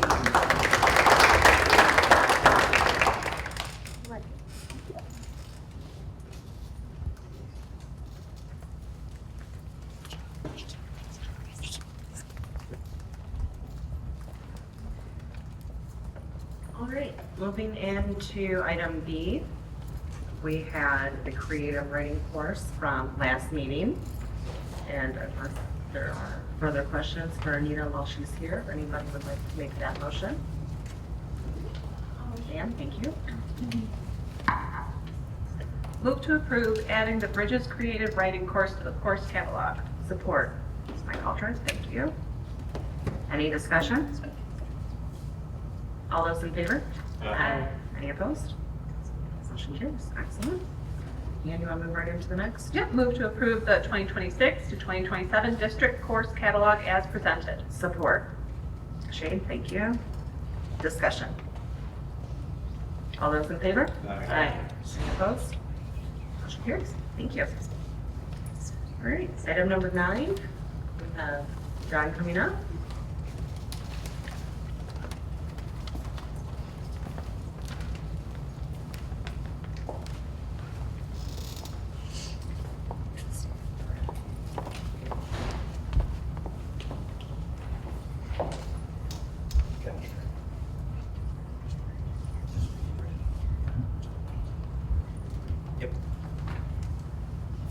Good evening. Tonight, the first item up for us is the update on the May Consensus Revenue Estimating Conference update. Reading over the material that was disseminated to MSBL members associated with a review of the conference piece, the quote of the day, I quote Jason Elson from MSBL, and I quote him, he says, "There's never been more to sort through or more thorough mixing of the budgets accounted for by the state's two major funds, that's the general fund and school aid fund." So he said in a nice way that they're really mixing and matching and losing boundaries between the state's general fund and the school aid fund. They've been doing that for a while and they continue to do it. And so right out of the gate, I was a little worried to read the rest of what was in his informational piece. But accordingly, based on the feedback, the key economic indicators associated with what's communicated at that conference, there's a lot of economics overview that goes along with the different revenue setting pieces. So in summary, the sales tax and use tax in net was good. Those are big feeders into both the school aid fund and the general fund of the state. Sales tax got a boost related from all things, kind of ironic as a result of the current Iran war, pushing up gas prices. In this state, we use sales tax as opposed to excise tax on our gas, so the price goes up, the amount of money going to the school aid fund and the general fund goes up. So both the school aid fund and the general fund at the state level both had positive revenue increases from the January measurement to the May measurement. But overall, there's plenty of reason for caution, so particularly the general fund. It has a starting baseline deficit of $1 billion negative, as compared to this baseline for the school aid fund, which is a positive $2 billion starting point. So when that happens, things like large costs associated with higher ed go from the general fund to the school aid fund. And based on the three proposals from the governor's budget proposal, the House proposal, the Senate proposal, it looks like they'll be moving from the general fund into the school aid fund again. So that's going to mute or blunt any positive momentum in the school aid fund. So in our forecast that we went over with the board a few months back, we used an assumption of $250 per foundation allowance increase for this coming year. So at this point, we're sticking with that. There's some other changes that they're looking at too that will make itself more clear as the actual budgeting process finalized, and hopefully the state gets the budget approved ideally sometime in June this year, as opposed to, I think it was September last year, maybe even later. But there's, as far as an update, if you have to answer any questions on that.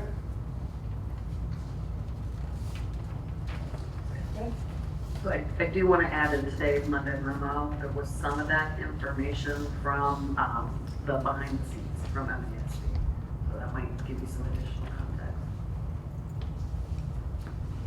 Any questions? Shall we move into some of the bidding stuff? The flooring bid award is first reading.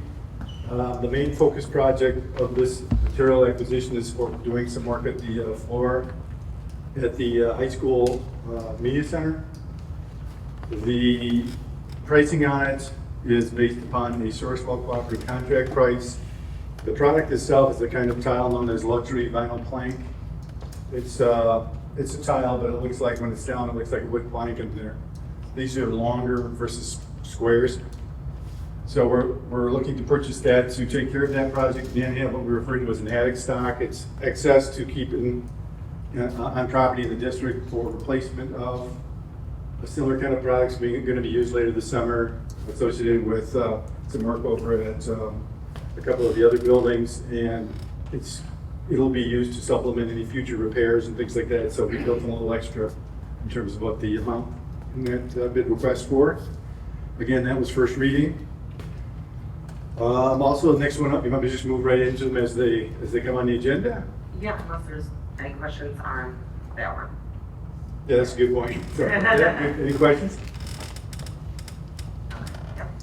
So the next one up is the Keystone Learning Center Sensory Bid Award. It is a first-ish reading, and we are looking for approval tonight for it. So it is was in the packet last board meeting, and again is the product related to the request for approval for the sensory room equipment associated with the new center program on our OEIC property. The pricing is based on East Special Needs Cooperative Contract pricing. The process complies with Board Policy 3301, purchasing and procurement and state law. The funding is provided through Oakland Schools. It's a separate budget that Oakland Schools is actually paying for this product and giving it to us. There's some stipulations. We have to use it for, I think, a couple of 3 years or 3 to 5 years. 3 years, and then once then it's ours. There's no strings attached to that product. Any questions on that one? Since the last meeting, the price has not changed, correct? Correct. It's based on their pre-quoted Sourcewell price. Perfect, okay. Just want to make sure that they didn't increase any price.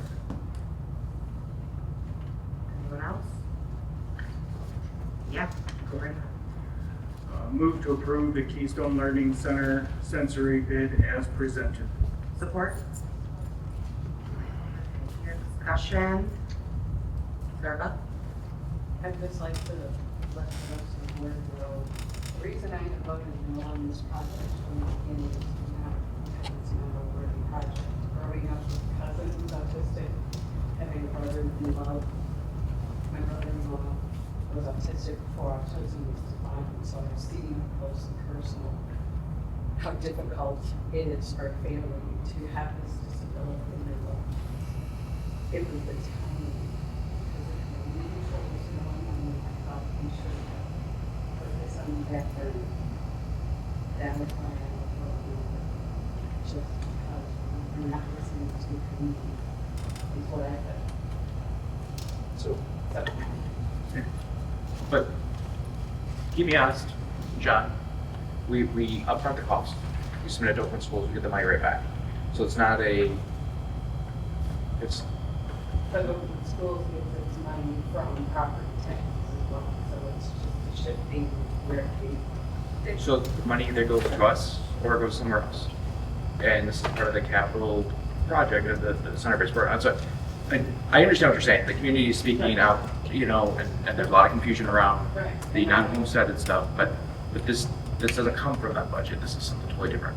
But again, I would rather upgrade our ASD money that we already have, is what I feel we should have done instead of doing a new project. And so, again, it was the time. So I'm hearing you're completely against the ASD center-based program all together. I'm sorry. You're against the ASD center-based program altogether. At this time, yeah. Not forever, just at this time. Okay. Thanks. There was hands up.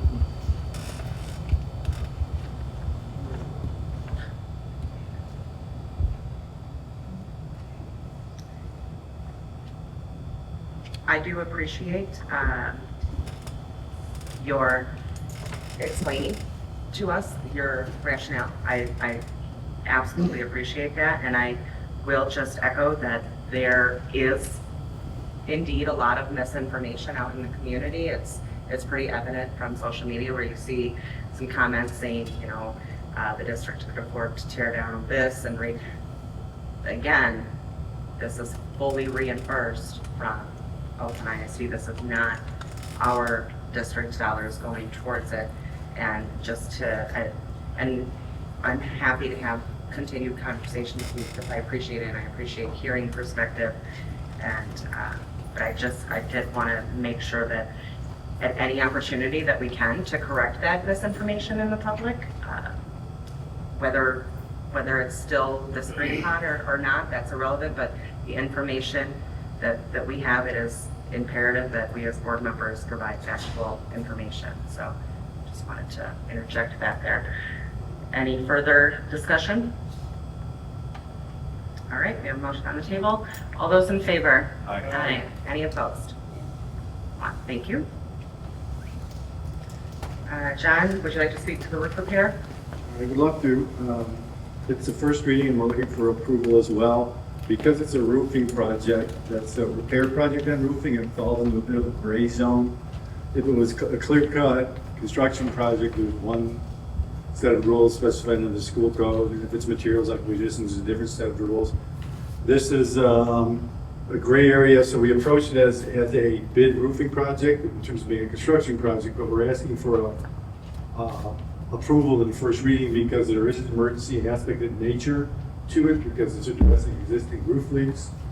So that's why we are requesting that it's approved tonight as well, if everybody's comfortable with that. So that said, we are requesting an award for the Oxford Community Schools. The title of the bid project was 2026 roofing program bid. The scope of the projects were based on prior roofing analysis done by a vendor for the district a couple of years ago and updated within the context of the RFP. So the scope in the RFP itself that did go out represents or reflects district standards and specifications. We received 4 bids for the single contract project. The 2 lowest bid proposals were analyzed and considered for award. Both are good firms with good reputations, and the difference between the pricing of the 2 was less than $5,000, which was significant from the point of view of how we concluded as to which firm to go with. So with regard to who we ended up supporting to go with and are asking for the recommendation on, we are supporting Royal Roofing, and we're recommending Royal Roofing to be awarded this bid. It's based on the lowest responsible bidder approach. The other contractor was the one that was actually a little less than $5,000 in total pricing. So that's basically the difference between $216,000 and $211,000 and change. The rationale for going with what's known as the lowest responsible bidder is we based it on the emergency nature of meaning we want a quick and rapid response and work done for this project coverage as possible. Our experience with the vendor that we did choose and their existing knowledge of the district's roofing issues. To be transparent, the organization that we're recommending here, Royal Roofing, also did the roofing analysis that was the basis for the starting point for the scope of the RFP that was done, let's say, 2.5 years ago. It was done a little bit before I came on board, so it happened to be sometime in either late 23 in the fall, but I can pull the data if there's an interest. But for those reasons, we went with the known commodity that we think that they can hit the ground running quickest and that kind of thing, and we've been satisfied with when we've used them for smaller issues in the past. So based on that, the process does comply with Board Policy 3301, purchasing and procurement and state procurement law. Funding provided by the Capital Project Fund. We therefore recommend that the Board of Education authorize the administration to finalize and execute the contract in the amount of $216,434 and allocate contingency and allowances in the amount of $56,708 for a total recommendation of $275,142. Now, admittedly, the contingency and allowance piece of $56,000, it's a material number, but because the nature of when you tear into an old roof, what you think is there, sometimes is that's there. So your contingency piece usually gets bigger. So we're trying to be conservative in the approach to get authorization that if we find something bigger in some of these than anticipated, we can still plow ahead and get it fixed. We'll have the authority to spend up to that amount. So that is a request for approval tonight too. If there's any questions or. Let's start. If there are any questions for John? I noticed that this is labeled roof leak repair work. Can you speak to, for those listening at home, that what this is different than what we've discussed as our building needs when we were going through the November sinking fund proposal, that what we were looking to do some roof replacement work, but this looks like roof leak repair work. So what are we, so we're downsizing to now repairing instead of being able to replace? Correct. Okay. And the nature of the sinking fund was a larger source of funding, so the scope was bigger and more permanent in nature. Based on this project, it's an immediate need, and our immediate goal is to identify and repair the leak. We know that we have some major roofing challenges in the district, and those are costly. And we're working forward to planning how to move forward and deal with them as we go down the road. But for the immediate need, it's a smaller scope, to your point, than what was on the actual published sinking fund 10-year plan. So it's focused on the most highest probability known issues in the district. Are you able to specify which buildings this will affect? It's identified in the actual RFP. I didn't bring the full set with it. Okay. There's actually a huge schematic that goes through the Rewald portal. So the proposers saw everything in terms of what we've got. It's literally like 800 pages. Yeah, I see it says, the OCS 2026 roofing program. I was hoping it could be like added curriculum or like an OTEC class that some of the kids could help participate in, but no. No, that would be best case. All right, we try. John, I may have missed it, and I apologize if I did. Which buildings are specifically going to be repaired with this money? There's going to be roof work likely on all the buildings. I would say off the top of my head, I didn't bring the full document, definitely specific roofing pieces. But just from a recollection of the analysis of the roof work that was done, the F-graded roofs, there was the middle school is probably going to have the least amount of work, maybe some select spots, because their roof in general wasn't nearly as bad as a couple of the other buildings. The high school's got some work coming because it's got some choice spots that need to be dealt with there. If you want, I can dig back in and get some specific in terms of which particular buildings will be tagged right out of the gate. Okay, I mean, I just for transparency issues, make sure people out there know exactly what this money will go toward fixing. So, yeah,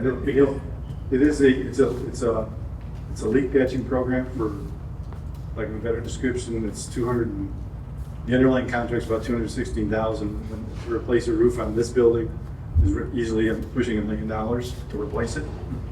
Or we're just looking to get things that they're stabilized until we can get to some point in the future to actually start looking at big scale work on this. Okay, and last question, sorry. The $5,000 difference from the cheapest bid that we got, and then you said, Well, there was the two lowest bids. We got 4. So the 2 lowest bids had a scale difference of a little under 5,000. okay, so the reason that we would, or that you're recommending we go with the one that's about $5,000 more is because of they've done work for us in the past. We have experience with them, familiarity. and I don't want this to reflect poorly on the other organization. They've got a great reputation. It's more of a nature of the beast in terms of, it's our belief that this organization, the Royal Roofing Organization, since they're familiar with us, they're going to be able to know exactly the get-go much quicker, to mobilize, get out. And that's kind of some comfort points from our point of view, because we have worked with them and we've seen what they can do. So I don't want it to come across as anything negative to the other.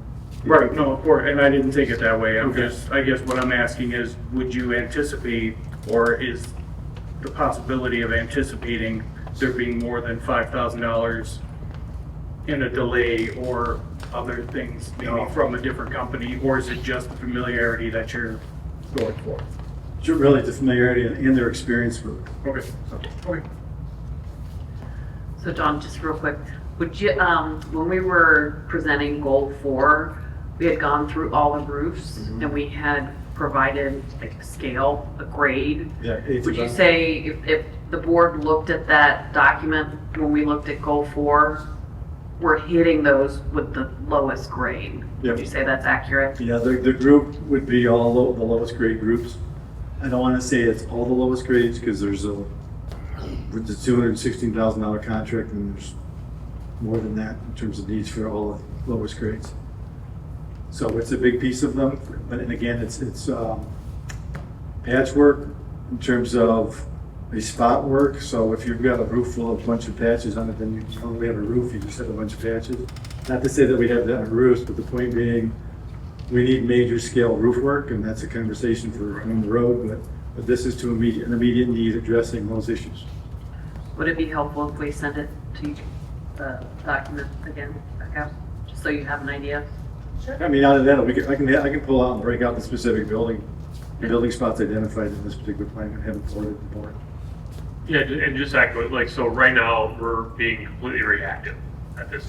This is what this is. We're not able to be proactive on maintenance or major roof. We're pretty much finding a leak and plugging it at this point. So that's kind of where we're at. It's still to the tune of, right now, $275. So. Yep. It's a fair way to describe it.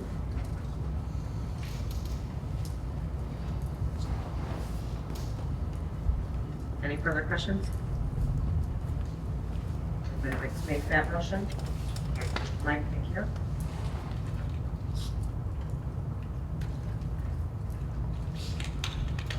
Move to approve the roof repair bid as presented. Support? Mike also, thank you. And discussion.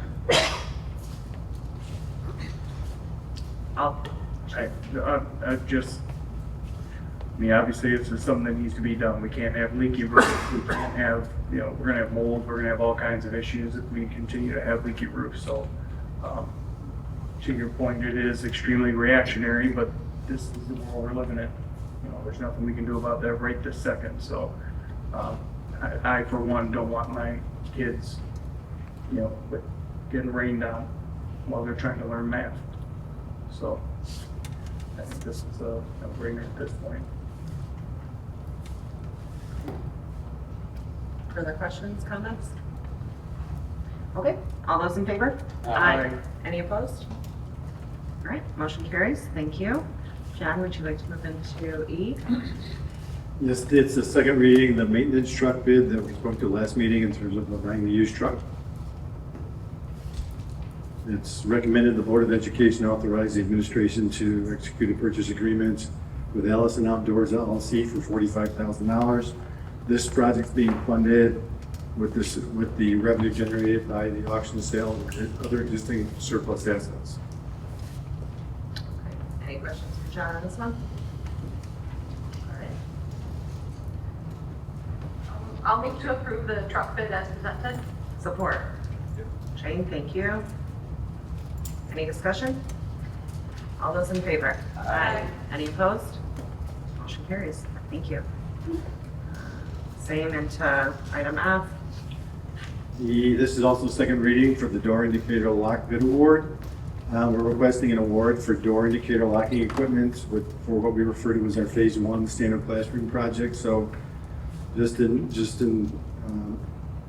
review of what that really means for phase 1, it's basic standard classrooms defined throughout the district, as opposed to like a gym has a different door requirement. So those aren't included. These are just for your classic classrooms. So that said, the funding is presented by the general fund. It's recommended the Board of Education authorize the administration to execute the contracts as presented in the amount of $200,535 and allocate contingency allowance in the amount of $5,000 for a total recommendation of $205,535. We're identifying a funding source as the general fund. It may be general fund, it may end up as capital projects fund. We're waiting on some information related to 31AA funding. We are planning to use that, but there could be a possibility where we shift the cost from the capital project fund. So one of those two sources will pay for it. Any questions on that? Yeah, that was gonna be my question, was the 31AA, so, okay. Do we have any idea when we're gonna have any sort of a answer on that? Well, yeah, there's current litigation, and so the district's position that we are going to use it on already identifiable expenses at this point, because if worst case scenario, the state claws that money back, and we have up until next year to spend. So that's the game plan at this point. Jen can probably pay better terms than that, but at this point, in order to make sure that we are not in a worse off financial system, situation, that we are going to use it for what we know can be used for, and then identify further instances such as safety, security. I know there's been multiple cabinet members that have identified areas that it could potentially be used at for the future, but we're kind of waiting on this litigation to finalize. I think you did a great job describing that. Thanks. Okay, thanks. All right, would anybody like to make that motion? Mike Holford, thank you. Move to approve the door indicator locks bid as presented. Support? Ann, thank you. Discussion. All those in favor? Aye. Any opposed? Motion carries. Thank you. And finally, item G. So item G, next up is the custodial contract that's before you tonight. Kind of set the stage, so to speak, in terms of the thinking behind the approach to the custodial contract bidder selection process. That being our goal was to identify a partner that provides high quality, reliable service, and not just the lowest bidder. So keeping that in mind as I read through some of the overview of the process, of the information that's identified in your board packet. So I think it's 150 plus pages of information. Included in the information is the actual, the cover memo, the vendor response to the RFP, draft, generic contract with that organization, and the contract we just literally a starting point. So that's, I think it was about 6 or 7 pages is their generic version. That gets moved on to the district's legal counsel. They take that, they take the bid RFP, they take the bidder's response to the RFP. All of that's incorporated to create the contract. And then the language at the top of the controlling piece of the contract starts generally with the generic document from the vendor. By the time it's done with our legal counsel, it looks something very much different. So that's not actually included in here because it's not done yet in terms of how that piece will go, depending upon tonight's outcome. I did want to have a generic contract in there so I can speak to it, so you have an idea down the road. This all 3 pieces we put together and makes for a very large document, roughly 150 some pages, similar to what's before you. Just also background, it's been over 10 years since we've done any kind of pricing or RFP context for our custodial services in the district. That's not to say that we, for the bulk of our time, haven't enjoyed a good relationship with our current provider. But it's time to look at pricing, it's time to look at program delivery, and that's kind of the mindset we went into this with. So from that perspective, in the board book, again, I mentioned is the large document, all the pieces. Makes for very exciting reading. So on a technical step-by-step process, on April 13th, we issued a formal request for proposal, and it was sent out to multiple vendors that provide custodial services to K-12 and higher ed services. We did receive 5 qualified responses back, which we were thrilled to see. And they were all good vendors that were providing it. There was a range of vendors. During this process, when that was going on, we established what we refer to as a review committee. And we sat down as a group, reviewed the different proposals. And from the first review pieces, we concluded that we wanted to move forward with 2 of them to further invite an interview. One of the things that can't be said in paperwork when you've got information on this kind of stuff and included in your document is the actual bid response tabulation sheet from the day of opening the bid. So those numbers on there are basically starting points. So when you go into all the bids from the different vendors, they all have their different approaches as to how they get to whatever their numbers are. For example, the recommended bidder that we're recommending tonight included in their pricing costs for employee health care in a way that some of the others didn't. They also included a cost for equipment that the district, it's associated with delivering the program. How the other vendors, they all did it their own way. One was segregated out, saying there's this amount tied. So what you're really doing is going through and looking at how they actually each responded to what you were asking in your RFP proposal document, and then trying to make apples to apples out of the apples to oranges. So after going through that process, we set up interviews with what we believe to be the 2 best qualified with respect to what we're looking for vendors. We met and interviewed with them. There's a series of questions that we do have documented, and it's kind of summarized also in the cover memo of the selection piece. From that point on, we went on to, well, let me clarify, the vendor piece, the interview piece itself, we were looking at compliance to the RFP scope, expanding on what they said relative to what we think it really should mean, or trying to understand their way, what they wrote and what it means in that regard. Their K-12 experience, their operational capacity, and forward thinking of how they want to deliver a program were probably 2 of the bigger innovative key pieces. Operational capacity meaning how they're structured, how will they make sure that we will always have the staffing we should have. For example, I call it bench strength. So the different vendors, when they lay out a proposal, they come in, they look at, they get maps of the buildings and some of them toured and that kind of stuff. So they develop their proposal based on that information. There's some questions going back and forth during the process, so they finalize their proposals. So when they go in there, they all have a different way of how to handle things like vacancies from staff. So when they make a proposal that says it's going to take 35 full-time staff to do all of our buildings in such and such a way, we drill down on, well, inevitably people are sick, people change jobs. What happens when you need to bring in a sub? What's your sub plan? How's that'll help? So, and they all do things a little different. The vendor that we're recommending, I think, and I would think the committee would, for lack of a better word, vehemently agree their approach to it in terms of they're proposing a level of staffing. I want to say off the top of my head it was 35. I'm probably wrong, but just for sake of describing it to you, they're proposing 35 staffing. They hired 2 more, trained them to this district's needs, so they got an automatic set of people ready to come in, and on days they'll put them in just to keep them working.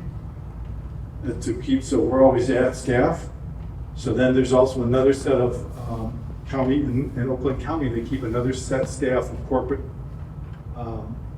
personnel that are moved out to the districts in need of additional, if they're support needs. So if your first wave is not enough, let's say there's a flu going around, first wave is not enough, they got the secondary pool. And then they also have at the corporate level a different set of of support in terms of potential to making sure that our staffing's always good. Now, admittedly, if we've got the flu going through the district and half the district's out sick with the regular folks, and they bring in, 15 or 17 additional folks, they're not going to know the districts well, so I would expect qualities maybe a little slide, but not a lot, because they're supposed to be trained in our understanding of how we want things done. So that was an eye catcher for us. The secondary piece, another piece that was jumped out, was their forward thinking on how to do things. So the recommended vendor, a couple of the two that we did interview both had different versions of this and using robotic systems to do the cleaning and maintenance in the different buildings. And it's done in conjunction with personnel. So the personnel, the human being aspect of it is considered they handle the high touch areas, and the robotics would cover the high volume. If you picture the flooring at the middle school, how it's all, and then it's this, and then this, will be robots cleaning lots of that. Well, the custodial staff is dealing with the in-room stuff, the harder areas to work, and places that are more key to keep an eye on in terms of constant cleaning and upkeep. So from a forward-thinking point of view, that caught our eye. The other secondary firm, the second one we also interviewed, had their version of that. So they both were kind of push on that. But the preference for the one that we did recommend, the vendor we did recommend versus the second one, their bench strength was probably better. So the way they approached it, at least our interpretation of it was. So we did do, when we went through the point of concluding who we wanted to recommend to the board to come on as our new custodial crew, our new custodial vendor. We went through the overall process again of reviewing the proposal process, the interview selection criteria piece. We again went through reference checks. We added onto it, as to say, reference checks and feedbacks from districts that are in the area that already use the two different groups, getting feedback from them and their pros and cons. The different reference checks piece was targeted on things like transition, how did they handle it, things that would mean something to us above and beyond whether you like them or not, or would you hire them again, but what did your transition look like?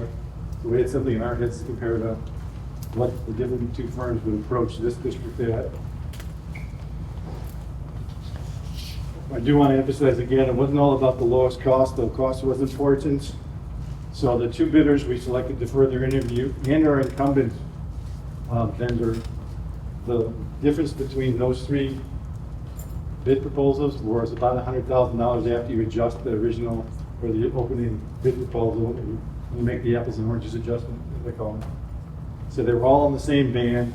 So the good news there is relative to our current budgeting structure is there should be no impact, either positive or negative, to our current budget structure. From an actual dollar commitment point, relatively what's in the budget now, so there's no big swing one way or another. What we're looking for again is quality, forward-thinking, reliable quality service, things of that nature. And as a group, we concluded that it's really doesn't come down to the personnel that's being employed. It's more about the management layers and systems, how they employ those people and how they train them and do stuff like that. So that's why we're not thinking about this change in terms of, is it going to save us any money? We want to bring in a firm that's going to up the game in terms of the approach to the custodial services provided on a continuous quality improvement basis. And we think this recommended one does just that. So the actual recommended candidate's proposal for their annual base cost for the starting tablet was $1,999,978, which always baffles me. Why doesn't somebody just round that up to $2 million? But and that is slightly higher than the secondary candidate that we interviewed. But again, we chose based on a multitude of criteria, not just the dollar piece.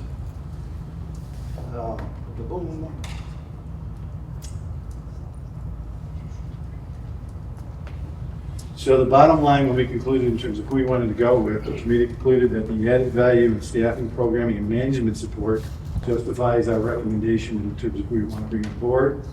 So the custodial services, this is what we call the committee. The Custodial Service Evaluation Committee recommendation based on the process detailed in the attached memo is the DM Berg group. So the draft, and then include again, I mentioned that the draft is near contracts including that paperwork as a starting point.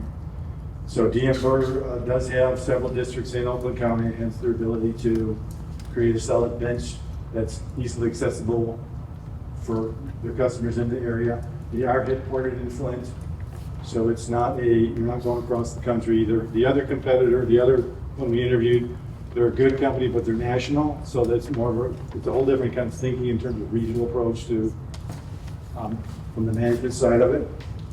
So all that said, it is recommended the Board of Education authorize the administration to finalize and execute a contract with the DM Berg Group as the custodial service provider for Oxford Community Schools. The opening contract would be similar to what's typically done and was done here 10 years ago. The opening contract is typically a 3-year contract with a series of 1 or 2 annual extensions. And if it wants to go beyond that, then people sit down, both parties sit down and negotiate in terms of good and bad pieces to move beyond the 5-year commitment. So if things aren't going well, there's also out language, but if things go well, there's a joint commitment to sit down and move forward. So at this time, I'm sure you got questions. Hope Courtney can answer them all. No, so if I can't answer them, she's my memory backup. Okay, so this is DM Berg is a new group, it's not the current. Our current provider is ABM. Okay. So the proposal is to switch and go with the DM Berg Group. Okay, and it's just a 3-year contract? It's a starting 3-year contract with built-in, a couple of built-in series of extension. Okay. That's pretty standard for changeover. Okay. Were we okay with the current custodial service? Or were there issues?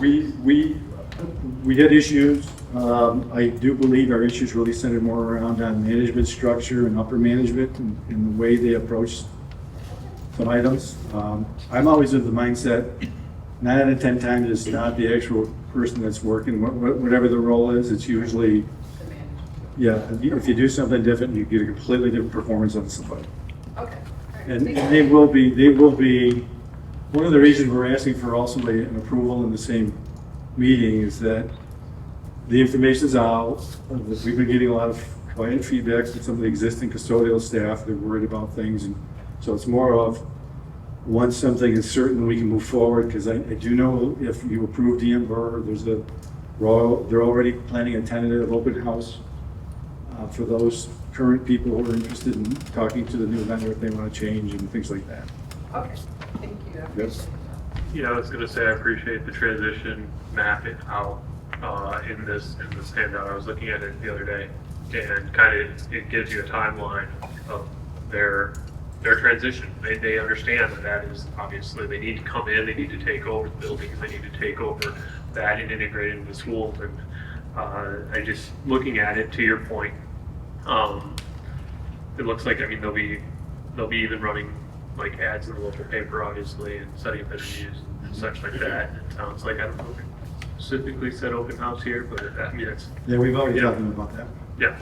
So we're in communication with them from a perspective of, they're well aware that everything hinges upon, there's nothing that they've earned yet, it hinges upon the board decision, but they've been proactive in terms of, well, we'd like to think something through, so if things go their way, for them, they, of course, greatly appreciate it, but they'll be able to hit the ground running in that piece too.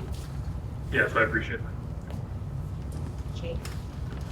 Yeah, you said the word out clause. My question is, I understand after 3 years, we don't have to re-up with them. Correct. Is there any language in the contract that if we're not satisfied within that first 3 years, that we have the ability to terminate a contract? Yeah, there'll be language that's, typically there's language that's with cause and without cause. So without cause, it's usually more about that we just want to have a divorce, so there's a 6-month window or some time frame of separation. With cause is usually much more quicker because there's something really not going well. That will be included. That's one of those things as we build the contract. So the custodial contract world is not new to K-12 school legal counsel. So they're gonna make you feel like they've created this thing crafted especially for you, but really, we all know they're pulling a generic box off the shelf and then crafting it the way we want to tweak things. So there's an art to that too, so I gotta give them credit, but those kinds of things are found in that contract. Okay, thank you. I hope I didn't go school legal people. That was well timed, you got me out of that one. So as I understand it, the wages and benefits are a bit higher with this company for the employees than our current. The starting wage is slightly higher. The starting wage is targeted what the market is going here, so that may or may not be depending upon when someone gets hired here. Typically, when a district is either changing a vendor or going from union to private, there's understandings of, it's after the fact, that they'll be willing to look at, if it's a seasoned employee that's been here long, they do great. They would typically will make adjustments, but the generic contracting is competitively priced to everybody around us. That's key because Troy schools used to cause a lot of problems for this region. They would change something and all of us would have to react to it. So DM Burris figured out kind of a way to kind of cushion that bumper. So there's the base wage that's competitively established from a strategic point of view. There's incentives involved. There's incentives that are built on that you get every weekly pay in terms of an incentive for like an attendance incentive that's built in. Most of them are typically, you'll see if you're here 6 months or a year, you get your $500 piece, but and $500 is not anything to sneeze at when you're thinking about it. It's 364 days away versus I get a tenth of that every 3 weeks. It actually does help incentivize, and when it's all added up, the pay itself is pretty good in terms of comparatively speaking. Yeah, it seems like their retention strategies are pretty above the cut, so.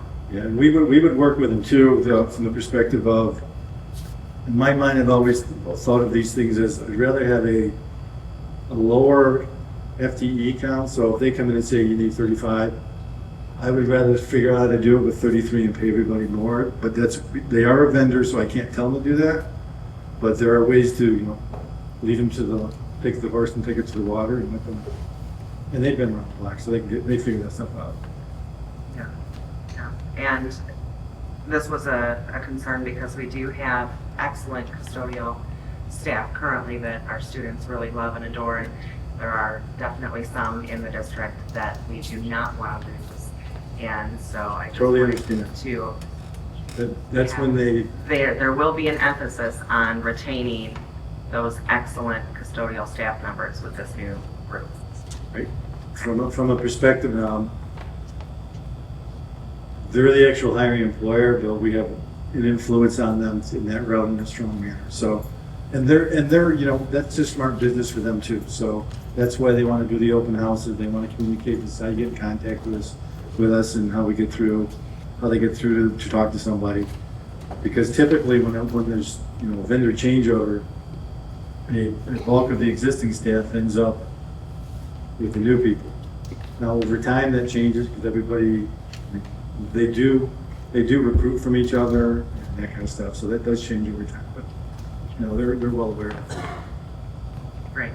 And I just want to say I really like the idea of the part automation and part human component where you can really have the people focus on your high touch areas, your places where germs and things like that tend to spread more and rely on automation for the easier tasks. So I think that will be really beneficial for our classrooms. So thank you for including that. All right, any other further questions or comments for John? All right, motion? Mike? Whitney, thank you. Sure. Move to approve the custodial contract as presented. Support. Sarah Beth, thank you. Discussion. All those in favor? Aye. Any opposed? Motion carries. Thank you very much, John. Thank you. I will notify them. They'll be thrilled. Great. They're gonna bug me. They'll be thrilled. Thank you. All right. Item 10, unscheduled public comment. Do we have? Thank you.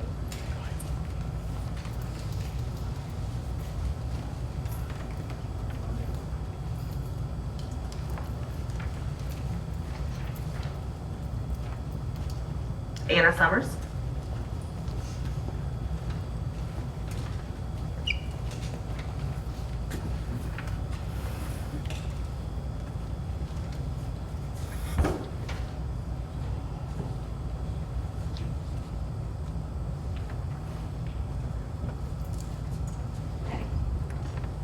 Members of the Board of Education and Dr. Jones.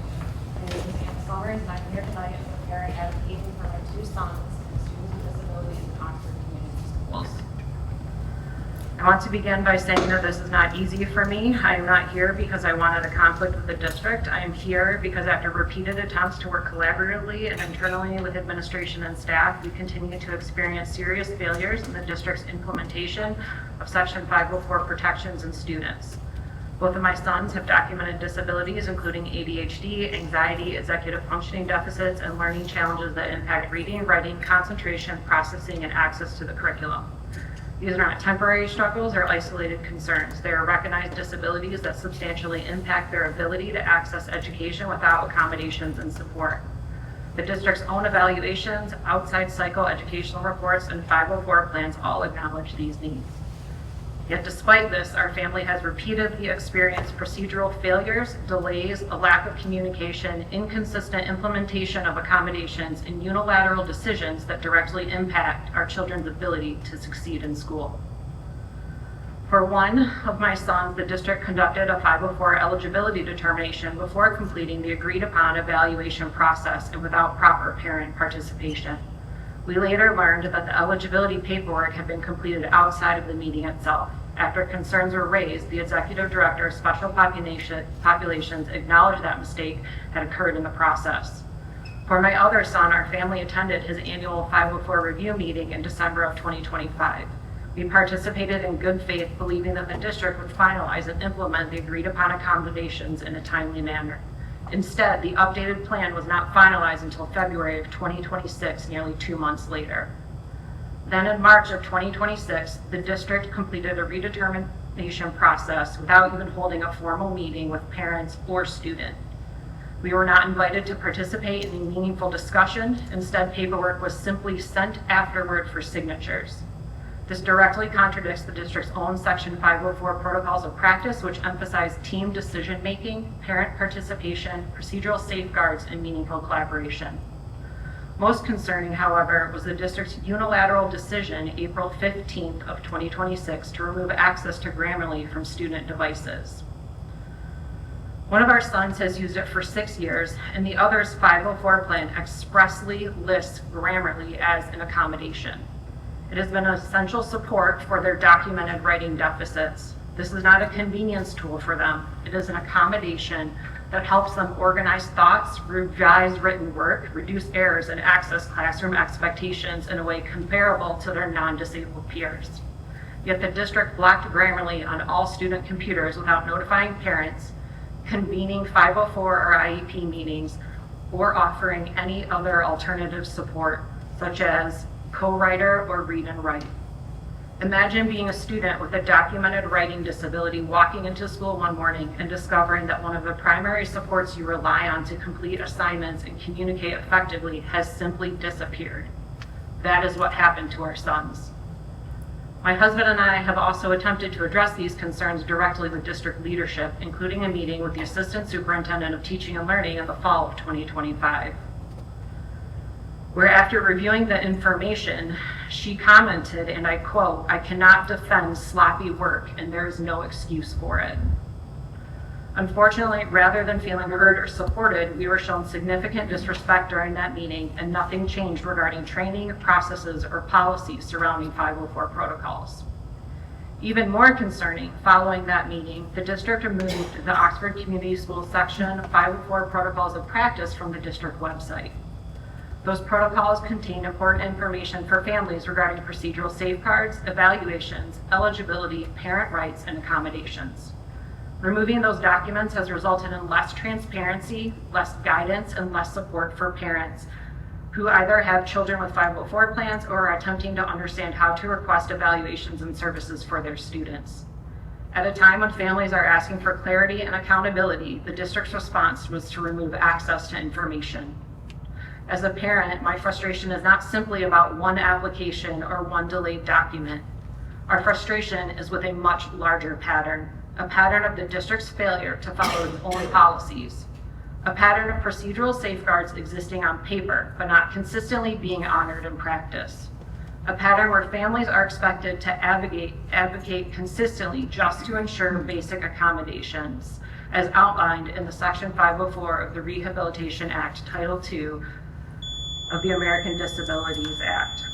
And perhaps most concerning is a pattern where students with disabilities are left carrying the burden when systems fail. Section 504 is not optional, FAPE is not optional, procedural safeguards are not optional. These laws exist because students with disabilities deserve equal access to education, not just in theory, but in actual daily practice. Our family has tried repeatedly to resolve these concerns collaboratively and privately. We have attended meetings, provided documentation, communicated, and worked with staff in good faith. But at some point, it becomes necessary to speak publicly when systems and staff continue to fail students.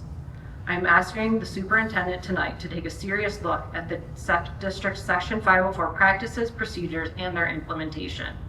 I am asking you to ensure that accommodations are implemented consistently, that parents are included meaningfully in decisions, that staff are properly trained in Section 504 compliance, that students are not losing support without notice or replacement, that district policies are followed consistently, and that parents have transparent access to information regarding their rights and their children's protections. Most importantly, I am asking you to remember that behind every 504 plan is a child who deserves dignity, support, access, and the opportunity to succeed. As of today, my sons have been denied FAPE 41 calendar days and 29 business days. Thank you for your time. Thank you, Anna. Item 12, administrative clarification. Oh, I skipped item 11, I'm sorry. Scheduled activities, last day of school. Don't forget that, it's coming up so very quickly. And then we have a special meeting pertaining to finance, and our next regular will be scheduled on the 16th. Now, any administrative clarification, Dr. Milligan? No, thank you. Final board comments for the evening. Shane, I don't want to put you on the spot, but I thought you were gonna maybe say something about a training that you had taken. You don't have to, but. No, yeah, sorry, I knew you were. School brain, I had to finish writing before I could say anything.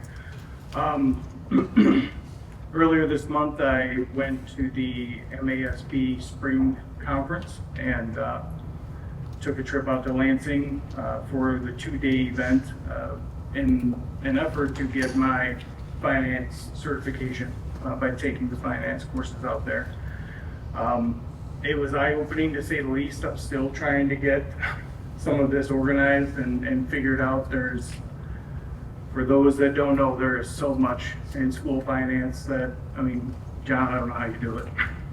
It's impressive. But I've learned a lot as far as the capital fund projects, what can come out of general fund, what can't, the legalities surrounding it. So it was really, really beneficial. I'm super excited to move forward, and I felt as a treasurer that was something I should do to make sure I'm as educated in finance as I could be.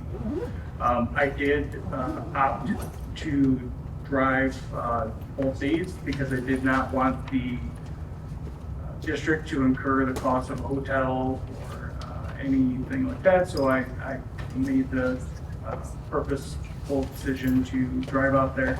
And me personally, no offense to anybody else, but I have not submitted for mileage or gas or anything like that.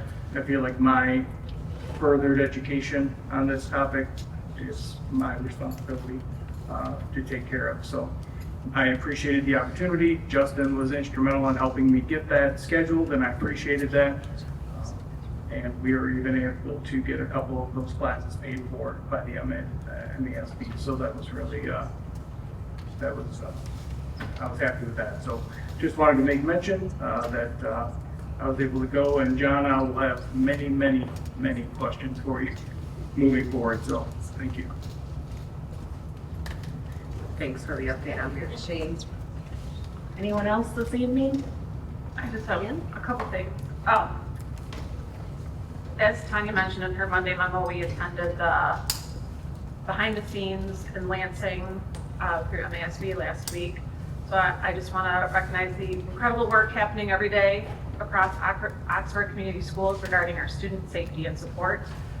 Last week, we had the opportunity to meet and discuss with our state representative, Josh Schreiber, and we discussed many topics, including our district and the importance of school safety. Regardless of politics, maintaining strong relationships with our state leaders is important to advocating for our students and our district. And during that conversation, Representative Schreiber stated in his own words that Oxford Community Schools is not just the safest district in the state, but the safest district in the country. Those were his words. So I wanted to echo that and really lift that up tonight.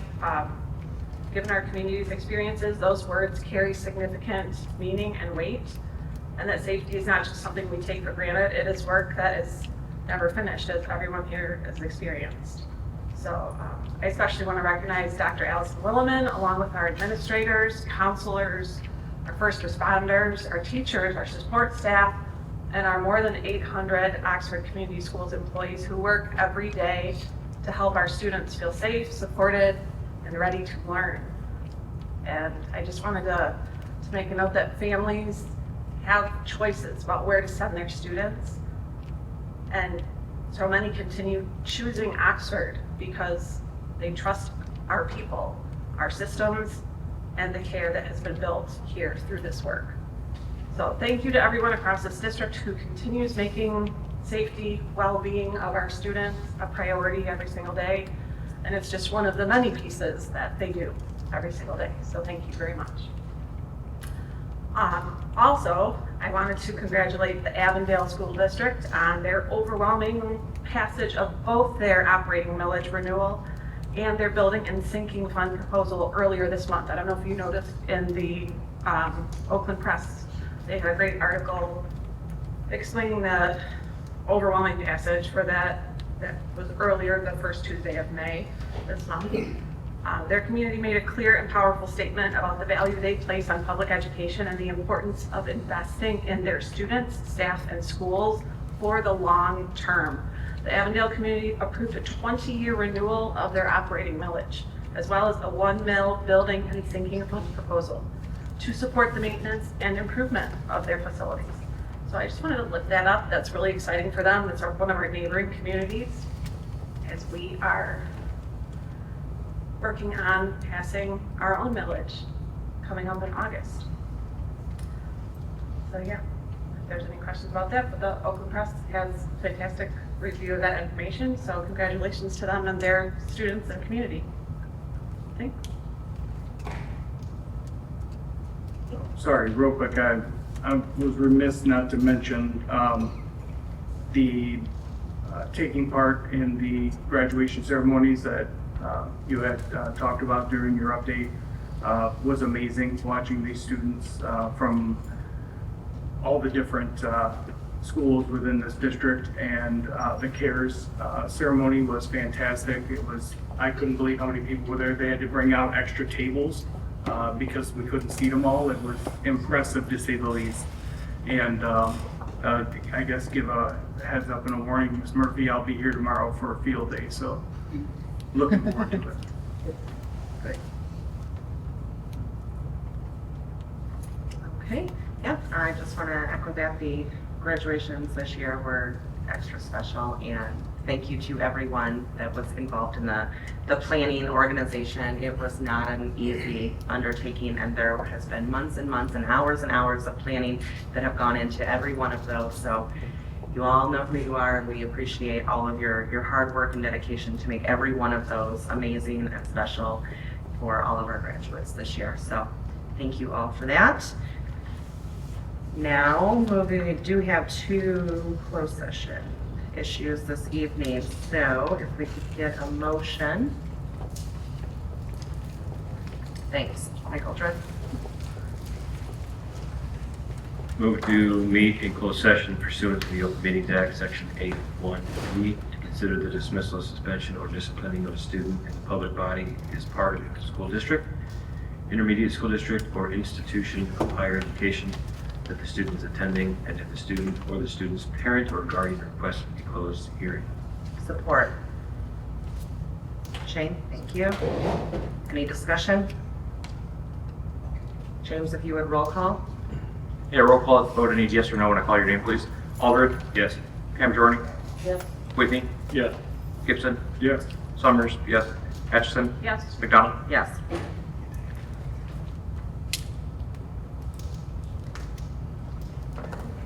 It is 9:07. Moving into our first closed session.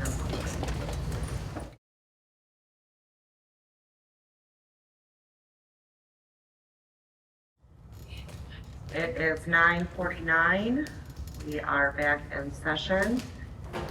And we have a motion. Thank you, James. Move to hold the recommended discipline. Support. Ann, thank you. Any discussion? All those in favor? Aye. Aye. Any opposed? Motion carries. All right, now we have another motion for our second closed session. Thanks, Mike. Move it to meet in closed session pursuant to the Open Meetings Act, Section 8(1)(e), to consult with its attorney regarding trial or settlement strategy in connection with specific pending litigation, but only if an open meeting would have a detrimental financial effect on the litigating or settlement position of the public body, specifically the pending case Oxford Community Schools versus MASB SAG. Support. Shane, thank you. Any discussion? James, if you would do roll call? Yep, roll call, yes or no, please. Atchison? Yes. Aldred? Yes. Camjorny? Yes. Whitney? Yes. Gibson? Yes. Summers, yes. McDonald? Yes. It is 9:50. We are going into closed session.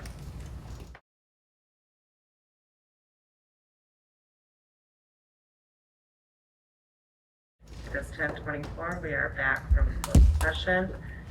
If there are any further comments from the board, we will also adjourn at 10:24 p.m. Thank you.